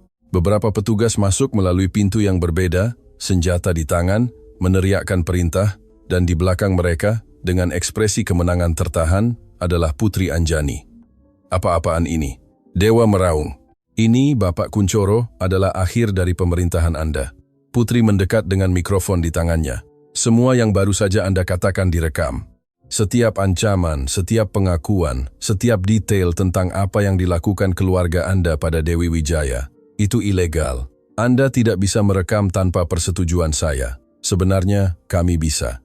Ketika ada kecurigaan aktivitas kriminal, pihak berwenang dapat mengizinkan pengawasan. Dan berkat dokumen tertentu yang kami terima pagi ini, kami memiliki lebih dari cukup kecurigaan." Dewa berbalik ke arah Riana dengan kemarahan membunuh di matanya. "Kamu tahu ini akan terjadi?" "Tidak." Riana menggelengkan kepalanya, sama terkejutnya dengan dia. "Saya tidak tahu apa-apa." Dia mengatakan yang sebenarnya. Putri menyela. Riana tidak tahu tentang operasi itu, tetapi orang lain tahu. Seseorang yang telah menunggu bertahun-tahun untuk melihat keadilan. Dari belakang para petugas muncul sosok yang membuat jantung Riana berhenti. Nenek Kartini. Neneknya berjalan perlahan bersandar pada tongkatnya, tetapi dengan kepala tegak dan mata bersinar dengan kekuatan yang belum pernah dilihat Riana. "Nenek, bagaimana? Ketika kamu pergi malam ini, saya tahu ada sesuatu yang salah." Kartini berbicara dengan suara yang jelas dan tegas. "Saya menelepon Nona Putri. Dia menghubungi pihak berwenang. Dan bersama-sama kami menyiapkan ini." Dia mendekati Dewa, menatap matanya secara langsung tanpa sedikit pun rasa takut. "Selama 25 tahun saya diam. Selama 25 tahun saya memikul rasa sakit, karena kehilangan putri saya karena ayahmu. Tetapi malam ini saya mendengar semua yang kamu katakan, dan sekarang dunia juga akan mendengarnya." Dewa Kuncoro, untuk pertama kalinya dalam hidupnya, tidak bisa berkata-kata. Para petugas mulai memborgolnya saat dia berteriak tentang pengacara dan tuntutan hukum. Bagas mencoba melarikan diri, tetapi dihentikan sebelum mencapai pintu. Riana berlari ke arah neneknya, memeluknya erat-erat. "Nenek, apakah semua yang dia katakan tentang ibu saya itu benar? Tentang Pranoto?" Kartini menahannya, air mata mengalir di pipinya yang keriput. "Itu benar, Nak. Semuanya benar. Dan sekarang saatnya bagimu untuk mengetahui keseluruhan cerita." Di luar, sirene lebih banyak mobil polisi menerangi malam. Di dalam, dua wanita berpelukan, sementara rahasia selama beberapa dekade akhirnya terungkap. Pertempuran belum berakhir, baru saja dimulai, tetapi untuk pertama kalinya, Riana merasa dia tidak sendirian, dan itu membuat semua perbedaan. Kantor polisi pusat adalah bangunan tua yang berbau kopi dingin dan kertas lama. Riana duduk di ruang tunggu di samping neneknya. Keduanya terbungkus selimut yang ditawarkan seorang petugas yang baik kepada mereka. Di luar, fajar mulai melukis langit dengan warna merah muda dan oranye, tetapi tidak satu pun dari mereka yang tidur. Putri Anjani telah menghabiskan beberapa jam terakhir memberikan pernyataan, menyerahkan bukti, berkoordinasi dengan jaksa yang tiba dengan mendesak ketika mereka mengetahui besarnya kasus itu. Dewa dan Bagas Kuncoro berada di sel terpisah. Pengacara mereka sudah bekerja keras untuk mendapatkan jaminan, tetapi untuk saat ini mereka berada di balik jeruji besi dan itu sudah cukup. "Nenek," Riana akhirnya memecah keheningan yang menyelimuti mereka selama berjam-jam. "Saya perlu tahu segalanya tentang ibu saya, tentang Pranoto, tentang apa yang sebenarnya terjadi." Kartini menutup matanya sejenak, seolah mengumpulkan kekuatan dari suatu tempat yang dalam di jiwanya. Ketika dia membukanya, ada campuran rasa sakit dan kelegaan di dalamnya yang belum pernah dilihat Riana. "Ibumu adalah cahaya hidupku, Riana. Dewi Wijaya memiliki senyum yang sama denganmu, tekad yang sama, api batin yang sama. Ketika saya melihatnya, saya melihat semua hal baik yang bisa ditawarkan dunia." Suaranya bergetar, tetapi dia melanjutkan. Saya telah bekerja untuk Kunchoro selama 3 tahun ketika Dewi berusia 19 tahun. Dia membutuhkan pekerjaan dan saya pikir saya bisa melindunginya jika dia bekerja dengan saya. Betapa salahnya saya. Riana memegang tangan neneknya, merasakan tulang-tulang rapuh di bawah kulit keriput. Pranoto memperhatikannya sejak hari pertama. Mustahil untuk tidak memperhatikannya. Dewi memiliki kemampuan itu untuk menerangi ruangan manapun tempat dia masuk. Awalnya saya pikir perhatiannya hanyalah kebaikan dari seorang majikan kepada karyawan baru, tetapi segera saya menyadari bahwa itu adalah sesuatu yang lebih. Dia mencintainya. Kartini menghela napas dalam-dalam. Dewi percaya dia mencintainya dan mungkin, dengan caranya yang bengkok, Pranoto juga mencintainya. Tetapi cinta pria seperti dia selalu datang dengan syarat, dengan batasan, dengan rahasia. Dia berhenti, melihat ke arah jendela di mana matahari terbit, mulai menyaring cahaya keemasan. Ketika Dewi mengetahui dia hamil, Pranoto berubah total. Pria yang menawan dan penuh perhatian menjadi seseorang yang dingin, perhitungan. Dia menawarkannya uang untuk tidak punya bayi. Dewi menolak. Dia menawarinya lebih banyak uang untuk menghilang, untuk pergi jauh dan tidak pernah menghubungi keluarga Kunchoro. Dewi juga menolak itu. Apa yang dia inginkan? Dia ingin Pranoto mengakui putrinya, memberimu nama belakangnya, perlindungannya, tempat sahmu di dunia. Dia naif, Dewiku. Dia pikir cinta bisa menaklukkan kesombongan dan ambisi pria sepertinya. Air mata mulai mengalir di pipi Kartini. Istri Pranoto, Ibu Ratna, mengetahui kebenaran tak lama setelah kamu lahir. Saya tidak tahu bagaimana dia tahu, tetapi dia tahu. Dan Ibu Ratna adalah wanita yang berkarakter kuat.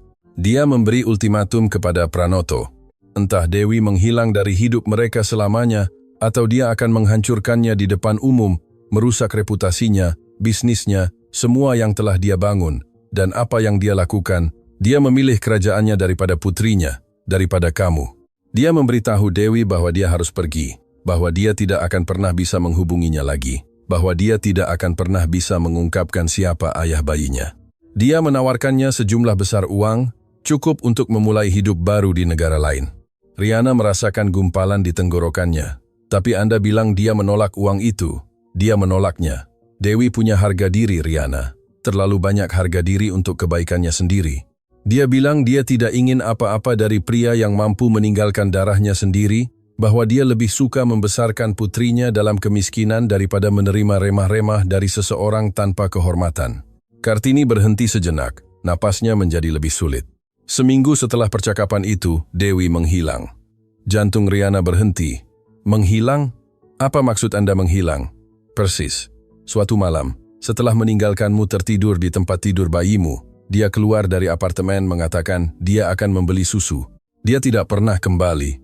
Anda mencarinya? Saya mencarinya selama bertahun-tahun, Riana.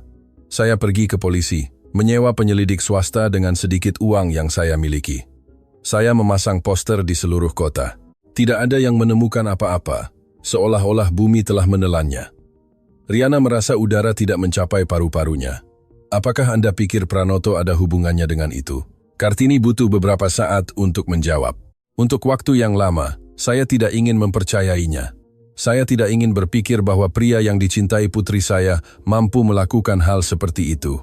Tetapi selama bertahun-tahun, ketika saya melihat bagaimana Kunchoro menghancurkan siapapun yang menghalangi jalan mereka, saya mulai ragu. Keraguan yang berubah menjadi kecurigaan. Kecurigaan yang berubah menjadi kepastian. Mengapa Anda tidak pernah memberitahu saya? Karena saya ingin melindungimu. Kartini memegang wajah Riana di antara tangannya. Jika kamu tahu kebenarannya, kamu akan mencari Kunchoro.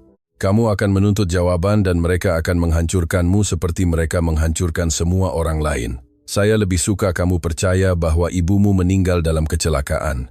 Setidaknya dengan begitu kamu bisa memiliki kedamaian. Kedamaian?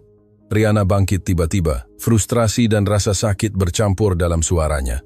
Apakah Anda pikir saya hidup damai, percaya bahwa ibu saya sudah mati?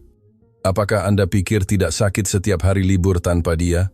Setiap ulang tahun, setiap momen penting dalam hidup saya, di mana dia seharusnya berada? Saya tahu, nak.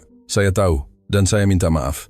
Saya minta maaf karena berbohong kepadamu. Saya minta maaf karena tidak lebih kuat, lebih berani. Saya minta maaf untuk segalanya. Riana menatap neneknya. Wanita ini yang telah mengorbankan segalanya untuk membesarkannya. yang telah bekerja sampai sakit untuk memberinya masa depan, yang telah memikul rahasia yang mustahil selama beberapa dekade. Dan terlepas dari rasa sakit, terlepas dari pengkhianatan yang dia rasakan, dia tidak bisa membencinya. Dia berlutut di depannya, memegang tangannya lagi. Saya memaafkanmu, Nenek. Tetapi saya perlu tahu satu hal lagi. Apakah Anda pikir ibu saya masih hidup? Kartini menatapnya dengan mata penuh harapan yang telah dia sembunyikan selama bertahun-tahun. Saya tidak tahu, Riana. Tetapi mereka tidak pernah menemukan mayat. Tidak pernah ada bukti bahwa dia sudah mati. Dan ada sesuatu yang tidak pernah saya ceritakan kepadamu, karena saya tidak ingin memberimu harapan palsu. Apa? 5 tahun lalu saya menerima surat, tanpa alamat pengirim, tanpa tanda tangan, hanya bertuliskan, dia baik-baik saja, jangan cari dia. Itu ditulis dalam bahasa Prancis. Riana merasakan rasa dingin merayapi punggungnya. Prancis? Mengapa dalam bahasa Prancis? Dewi berbicara bahasa Prancis dengan sempurna. Saya mengajarinya ketika dia masih kecil, sama seperti saya mengajarimu. Itu adalah bahasa rahasia kita, yang kita gunakan ketika kita tidak ingin orang lain mengerti. Apakah Anda menyimpan surat itu? Itu ada di folder kulit bersama dengan semua dokumen lainnya. Pintu ruangan terbuka dan Putri Anjani masuk. Tampak lelah tetapi puas. Nyonya, kami punya berita. Jaksa telah memutuskan untuk mengajukan tuntutan resmi terhadap Dewa dan Bagas Kuncoro.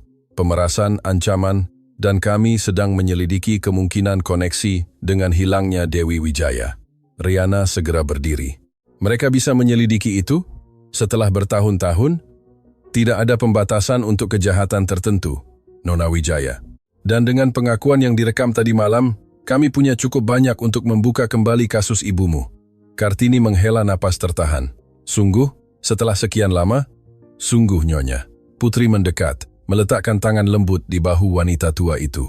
Tetapi kami membutuhkan kerjasama penuh Anda. Semua dokumen, semua surat, semua yang Anda simpan, saya akan memberikannya. Kartini mengangguk. Semua, setiap kertas, setiap foto, setiap ingatan. Jika itu membantu menemukan Dewiku, saya akan menyerahkannya tanpa ragu. Putri menatap Riana dengan ekspresi serius. Ada hal lain yang perlu Anda ketahui. Selama interogasi, Bagas mulai berbicara. Dia tampaknya ingin menegosiasikan pengurangan hukuman dengan imbalan informasi. Informasi jenis apa? Dia bilang dia tahu apa yang sebenarnya terjadi pada Dewi Wijaya. Dia bilang kakeknya Pranoto memberitahunya kebenarannya sebelum dia meninggal, dan Dewa juga tahu, tetapi tidak pernah mengakuinya. Dunia tampak berhenti. Riana merasa lututnya melemah. Bagas tahu di mana ibu saya. Kami belum yakin. Dia mungkin berbohong untuk mendapatkan kesepakatan yang lebih baik. Tetapi jaksa akan menginterogasinya lebih lanjut. Jika ada kebenaran dalam apa yang dia katakan, kami akan menemukannya. Jam-jam berikutnya adalah pusaran pernyataan, tanda tangan, prosedur hukum yang hampir tidak dipahami Riana. Kartini harus dibawa ke rumah sakit untuk pemeriksaan karena stres malam itu. Tetapi dokter memastikan dia stabil. Saat menunggu berita di lorong rumah sakit, Riana menerima panggilan tak terduga. Nona Wijaya, saya Bima. Saya baru tahu apa yang terjadi tadi malam. Apakah Anda baik-baik saja? Chef Bima. Riana merasa lega mendengar suara yang dikenalnya. Ya, saya baik-baik saja. Itu malam yang panjang. Mereka bilang mereka menggunakan nama saya untuk menjebak Anda. Saya sangat menyesal. Jika saya tahu, itu bukan salah Anda. Anda tidak mungkin tahu. Ada jeda di telepon. Nona Wijaya, ada sesuatu yang perlu saya katakan. Sesuatu yang seharusnya saya katakan sejak lama, tetapi saya takut. Apa yang Anda bicarakan? Saya mengenal ibumu, Dewi. Kami bekerja bersama sebentar bertahun-tahun yang lalu di restoran lain sebelum dia mulai bekerja untuk Kuncoro. Riana hampir menjatuhkan telepon. Anda mengenal ibu saya? Ya. Dia adalah wanita yang luar biasa. Baik, cerdas, penuh kehidupan. Ketika saya tahu siapa Anda, ketika saya melihat Anda untuk pertama kalinya di Bintang Kejora, saya hampir tidak bisa mempercayainya. Anda persis seperti dia, Nona Wijaya. Persis. Mengapa Anda tidak pernah memberitahu saya? Karena Dewi membuat saya berjanji bahwa jika suatu hari saya bertemu putrinya, saya tidak akan mengatakan apa-apa sampai saatnya tepat. Dia bilang suatu hari, ketika Anda siap, kebenaran akan terungkap, dan ketika itu terjadi, saya harus memberitahumu sesuatu yang penting. Jantung Riana berdebar sangat kencang, sehingga dia bisa mendengarnya di telinganya. Apa? Tidak melalui telepon. Saya perlu bertemu Anda secara langsung. Anda bisa datang ke restoran besok pagi sebelum buka. Ada sesuatu yang ditinggalkan ibumu untukmu, sesuatu yang telah saya simpan selama lebih dari 20 tahun. Ibu saya meninggalkan sesuatu untuk saya? Ya, dan saya pikir itu adalah kunci untuk menemukannya. Panggilan berakhir, meninggalkan Rihanna dengan lebih banyak pertanyaan daripada jawaban apa yang ditinggalkan ibunya. Bagaimana Bima bisa menyimpan rahasia seperti itu begitu lama? Dan mengapa Dewi mempercayainya? Malam itu, saat Kartini tidur di tempat tidur rumah sakit terhubung ke monitor yang berbunyi bip pelan, Rihanna tetap terjaga menatap jendela. Kota bersinar dengan ribuan lampu, masing-masing mewakili kehidupan, cerita, rahasia. Di suatu tempat di dunia itu, mungkin ibunya masih ada. Mungkin dia menghabiskan semua tahun ini bersembunyi, menunggu saat yang tepat untuk kembali. Atau mungkin surat itu adalah lelucon kejam, harapan palsu yang dirancang untuk menyiksa. Tidak masalah. Rihanna akan menemukan kebenarannya dengan biaya berapapun. Ponselnya bergetar dengan pesan dari Putri. Bagas berbicara. Dia bilang Dewi tidak mati. Dia bilang Pranoto mengirimnya jauh ke Eropa dengan identitas baru. Dia bilang ada bukti di kotak penyimpanan yang hanya bisa dibuka dewa. Besok kita akan mencoba mendapatkan surat perintah pengadilan. Ini belum berakhir, Rihanna. Baru saja dimulai. Rihanna membaca pesan itu 3 kali. Membiarkan kata-kata itu menembus pikirannya. Ibunya masih hidup, atau setidaknya masih hidup ketika Pranoto mengirimnya pergi. Eropa, identitas baru, kotak penyimpanan dengan bukti. Dan Bima punya sesuatu yang ditinggalkan ibunya, sesuatu yang telah dia simpan selama lebih dari 2 dekade menunggu saat ini. Potongan-potongan teka-teki mulai cocok, tetapi gambar lengkapnya masih kabur, tidak lengkap, penuh bayangan dan misteri. Rihanna menatap neneknya yang sedang tidur.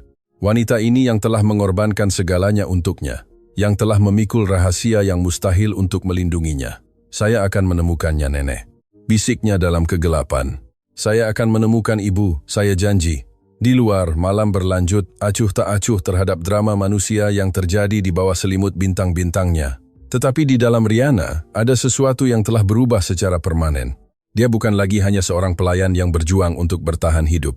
Dia adalah seorang putri yang mencari ibunya, seorang cucu yang menghormati pengorbanan neneknya, seorang wanita yang menuntut kebenarannya, dan tidak ada atau siapapun yang akan menghentikannya. Bahkan hantu masa lalu yang masih harus ditemukan, karena di kotak penyimpanan Kuncoro menunggu rahasia yang tidak pernah dibayangkan siapapun. Rahasia yang tidak hanya akan mengubah hidup Rihanna, itu akan mengubah semua yang dia yakini tentang keluarganya, tentang Kuncoro, dan tentang malam ketika Dewi Wijaya menghilang selamanya. Matahari baru mulai terbit ketika Rihanna tiba di Bintang Kejora. Restoran terlihat berbeda dalam cahaya fajar, dilucuti dari glamornya, mengungkapkan retakan di dinding dan keausan tahun, seolah-olah bangunan itu sendiri tahu bahwa ia tidak perlu lagi berpura-pura sempurna. Bima menunggunya di pintu belakang, tempat yang sama di mana hari-hari sebelumnya mimpi buruknya dimulai. Tetapi kali ini chef memiliki ekspresi yang berbeda.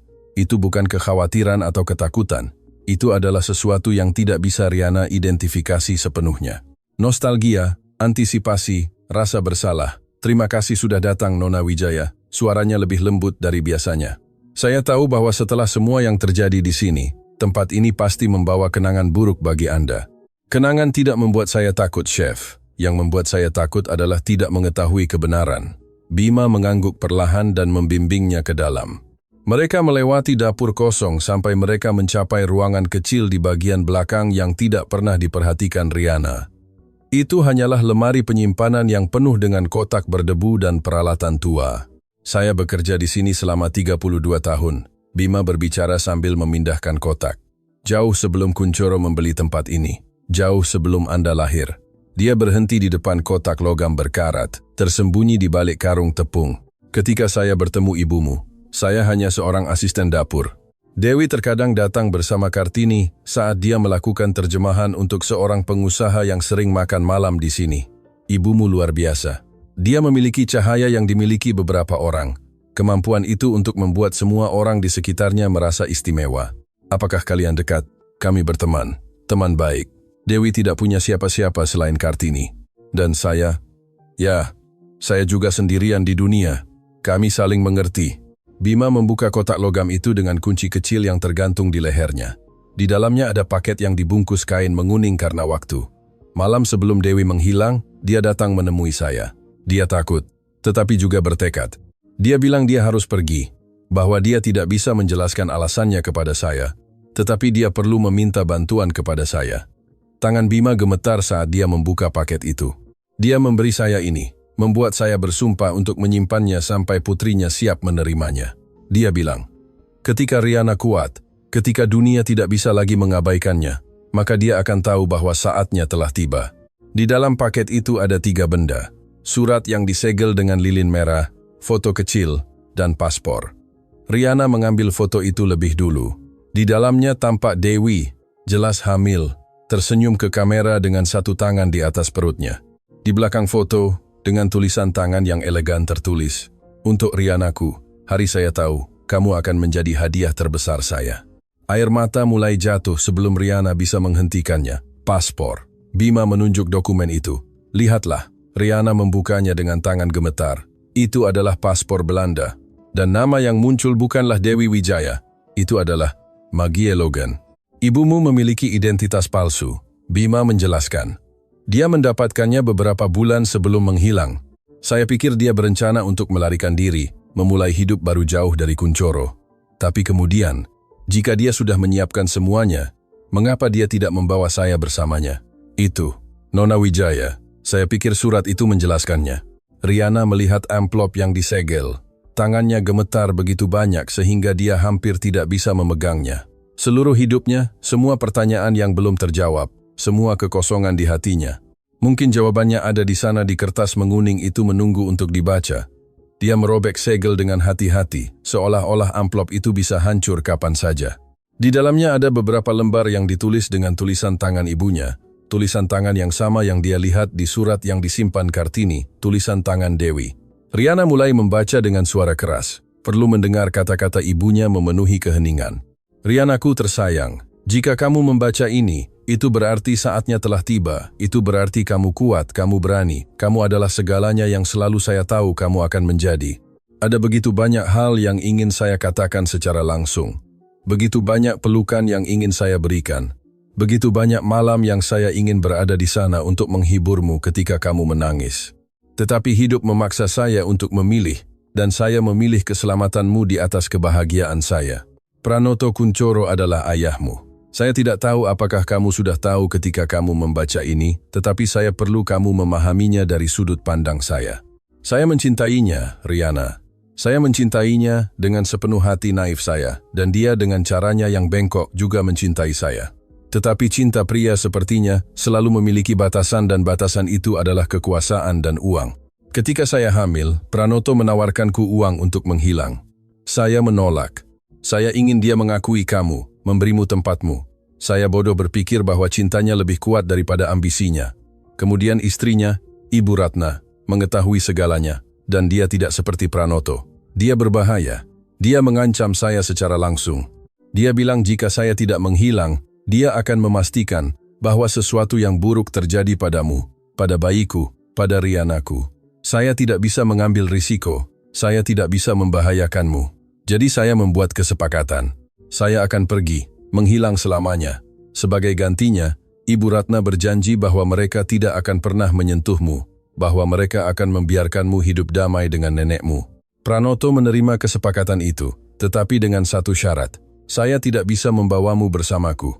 Dia bilang kamu darahnya, bahwa dia tidak akan membiarkan putrinya tumbuh dalam kemiskinan di negara asing. Itu adalah keputusan tersulit dalam hidup saya, Riana.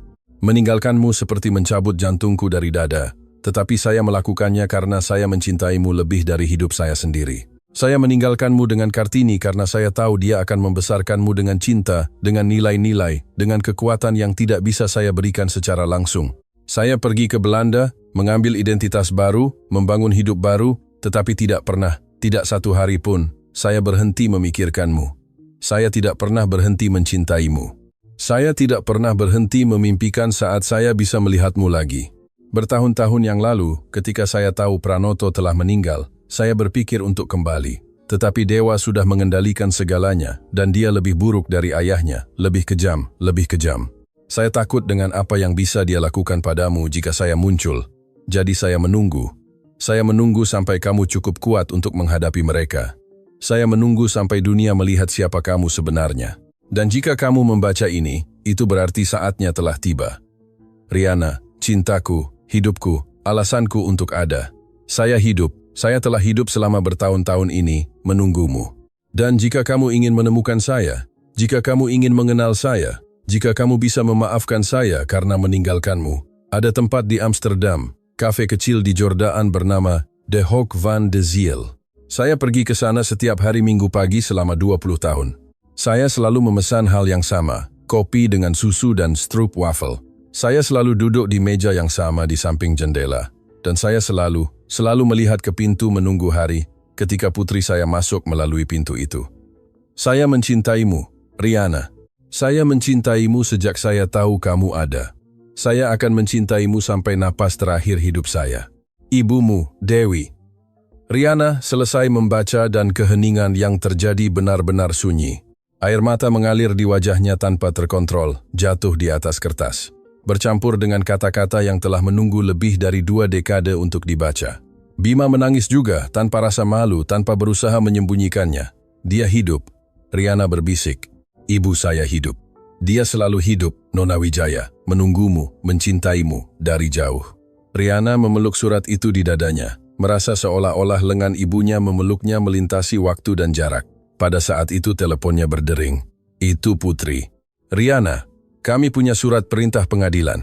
Mereka membuka kotak penyimpanan Kuncoro dan kami menemukan sesuatu yang perlu kamu lihat segera, sesuatu tentang ibumu, sesuatu yang disembunyikan dewa selama bertahun-tahun. Rihanna menatap Bima, lalu surat itu, lalu paspor dengan nama Maggie Logan. Saya akan ke sana, karena surat ibunya telah menjawab banyak pertanyaan, tetapi apa yang menunggu di kotak penyimpanan itu akan mengungkapkan bahwa kisah Dewi Wijaya jauh lebih kompleks daripada yang dibayangkan siapapun, dan bahwa perjalanan Rihanna baru saja dimulai. Kotak penyimpanan Kuncoro berisi rahasia selama beberapa dekade, dokumen suap, kontrak ilegal, bukti bisnis kotor yang akan mengguncang kerajaan bisnis manapun. Tetapi tidak ada yang penting bagi Rihanna saat itu. Yang penting adalah amplop Manila dengan namanya tertulis dalam tulisan tangan yang sekarang akan dia kenali di mana saja. Tulisan tangan ibunya. Putri menyerahkannya dengan tangan hati-hati. Dewa menyimpannya di sini bertahun-tahun yang lalu. Rupanya, Dewi mengirim surat ini kepada Pranoto tak lama sebelum dia meninggal, memintanya untuk memberikannya kepada putrinya. Dia tidak pernah melakukannya, dan Dewa memutuskan untuk menguburnya bersama semua rahasia lain keluarganya. Rihanna membuka amplop itu. Di dalamnya ada selembar kertas tunggal dan foto baru. Dalam gambar itu tampak seorang wanita berambut abu-abu, mata cerah dan senyum yang persis sama dengan miliknya. Dewi, ibunya, hidup, nyata, menunggunya. Surat itu singkat. Rihannaku, jika kamu suatu hari membaca ini, saya ingin kamu tahu bahwa saya tidak pernah berhenti berjuang untukmu. Setiap tahun di hari ulang tahunmu, saya mengirim surat kepada ayahmu memintanya untuk memberikannya kepadamu. Dia tidak pernah melakukannya, tetapi saya terus menunggu. Saya akan selalu menunggu. De Hoek van de Ziel, setiap hari Minggu sampai jantung saya berhenti berdetak. Saya mencintaimu, Ibu. Rihanna menatap Putri, lalu Bima, yang datang bersamanya, dan akhirnya membuat keputusan yang akan mengubah hidupnya selamanya. Saya harus pergi ke Amsterdam. Penerbangan berlangsung berjam-jam yang terasa seperti keabadian. Kartini tidak bisa bepergian karena kondisi kesehatannya, tetapi dia bersikeras agar Rihanna pergi. Pergi, nak, katanya di rumah sakit. Memegang tangannya erat-erat. Pergi cari Dewiku. Katakan padanya saya memaafkannya. Katakan padanya saya tidak pernah berhenti mencintainya. Dan bawa dia kembali ke rumah. Putri mengurus segalanya. Tiket, hotel, kontak di Belanda yang akan membantu jika terjadi sesuatu yang salah. Laporan tentang Kuncoro bisa menunggu. Ini lebih penting. Itu hari Minggu ketika Rihanna tiba di Jordaan. Jalan-jalan berbatu bersinar di bawah sinar matahari musim semi. Seniman melukis di sudut-sudut. Musisi memainkan melodi yang melayang di udara seperti janji. Dan di sana di jalan sempit ada kafe yang disebutkan ibunya. De Hoek van de Ziel, sudut jiwa. Rihanna berhenti di depan pintu. Jantungnya berdetak sangat kencang, sehingga dia pikir semua orang di sekitarnya bisa mendengarnya. Bagaimana jika ibunya tidak ada di sana? Bagaimana jika dia berhenti pergi? Bagaimana jika setelah bertahun-tahun dia tidak lagi ingin ditemukan? Tetapi kemudian dia mengingat kata-kata Kartini. Keberanian bukanlah tidak adanya rasa takut, itu adalah bertindak meskipun ada rasa takut. Dia mendorong pintu dan masuk. Kafe itu kecil, nyaman dengan dinding yang ditutupi foto-foto lama dan aroma kopi yang baru diseduh memenuhi setiap sudut. Ada beberapa orang pada jam awal itu, pasangan muda di sudut, seorang lelaki tua membaca koran, dan di samping jendela, di meja untuk 2 orang, seorang wanita berambut perak melihat ke jalan dengan ekspresi seseorang yang telah menunggu seumur hidup. Rihanna tidak bisa bergerak, tidak bisa bernapas, tidak bisa melakukan apa-apa selain menatap wanita itu, yang adalah ibunya, yang telah mengorbankan segalanya untuk melindunginya, yang telah menghabiskan lebih dari 2 dekade menunggu saat ini. Kemudian Dewi memutar kepalanya, mata mereka bertemu dan dunia berhenti. Dewi membawa satu tangan ke dadanya, seolah-olah jantungnya mengancam akan keluar. Bibirnya gemetar, membentuk kata yang tidak bisa dia ucapkan. Air mata mulai mengalir di pipinya saat dia berdiri perlahan, tidak mengalihkan pandangan dari Rihanna. Rihanna. Suaranya hanya bisikan. "Rihannaku, ibu." Kata tunggal itu merobohkan bendungan yang berisi puluhan tahun rasa sakit, ketiadaan, cinta yang tidak terucapkan. Dewi berlari ke putrinya dan memeluknya dalam pelukan yang seolah ingin mendapatkan kembali semua pelukan yang hilang, semua ciuman selamat malam, semua air mata yang tidak bisa dia keringkan. "Bayiku," Dewi terisak. "Bayiku yang cantik, kamu datang. Akhirnya kamu datang." Rihanna juga menangis, memeluk ibunya seolah-olah dia takut dia akan menghilang lagi. "Saya menemukanmu, ibu. Saya menemukanmu." Mereka tetap berpelukan selama beberapa menit yang terasa seperti berjam-jam, sementara pelanggan kafe lainnya mengamati dengan terharu, tidak sepenuhnya memahami apa yang mereka saksikan, tetapi merasakan besarnya momen itu. Ketika mereka akhirnya berpisah, Dewi memegang wajah Rihanna di antara tangannya, mempelajari setiap detail seolah-olah dia ingin menghafal setiap garis, setiap ekspresi. "Kamu cantik," bisiknya. "Lebih cantik dari yang pernah saya bayangkan. Dan mata itu. Kamu punya mata saya dan senyummu," menurut nenek, Kartini. "Bagaimana kabar ibu saya? Dia menunggumu. Dia sakit, tetapi dia berjuang. Dia ingin melihatmu, ibu. Dia ingin kamu kembali ke rumah." Dewi menutup matanya, air mata baru keluar. "Bisakah dia memaafkan saya setelah saya meninggalkannya? Dia sudah memaafkanmu sejak lama. Dia hanya ingin memelukmu sekali lagi." Mereka duduk bersama di meja di samping jendela, meja yang sama di mana Dewi telah menunggu selama 20 tahun. Dan mereka berbicara. Mereka berbicara selama berjam-jam, berbagi cerita, mengisi kekosongan, membangun jembatan di atas jurang waktu yang telah memisahkan mereka.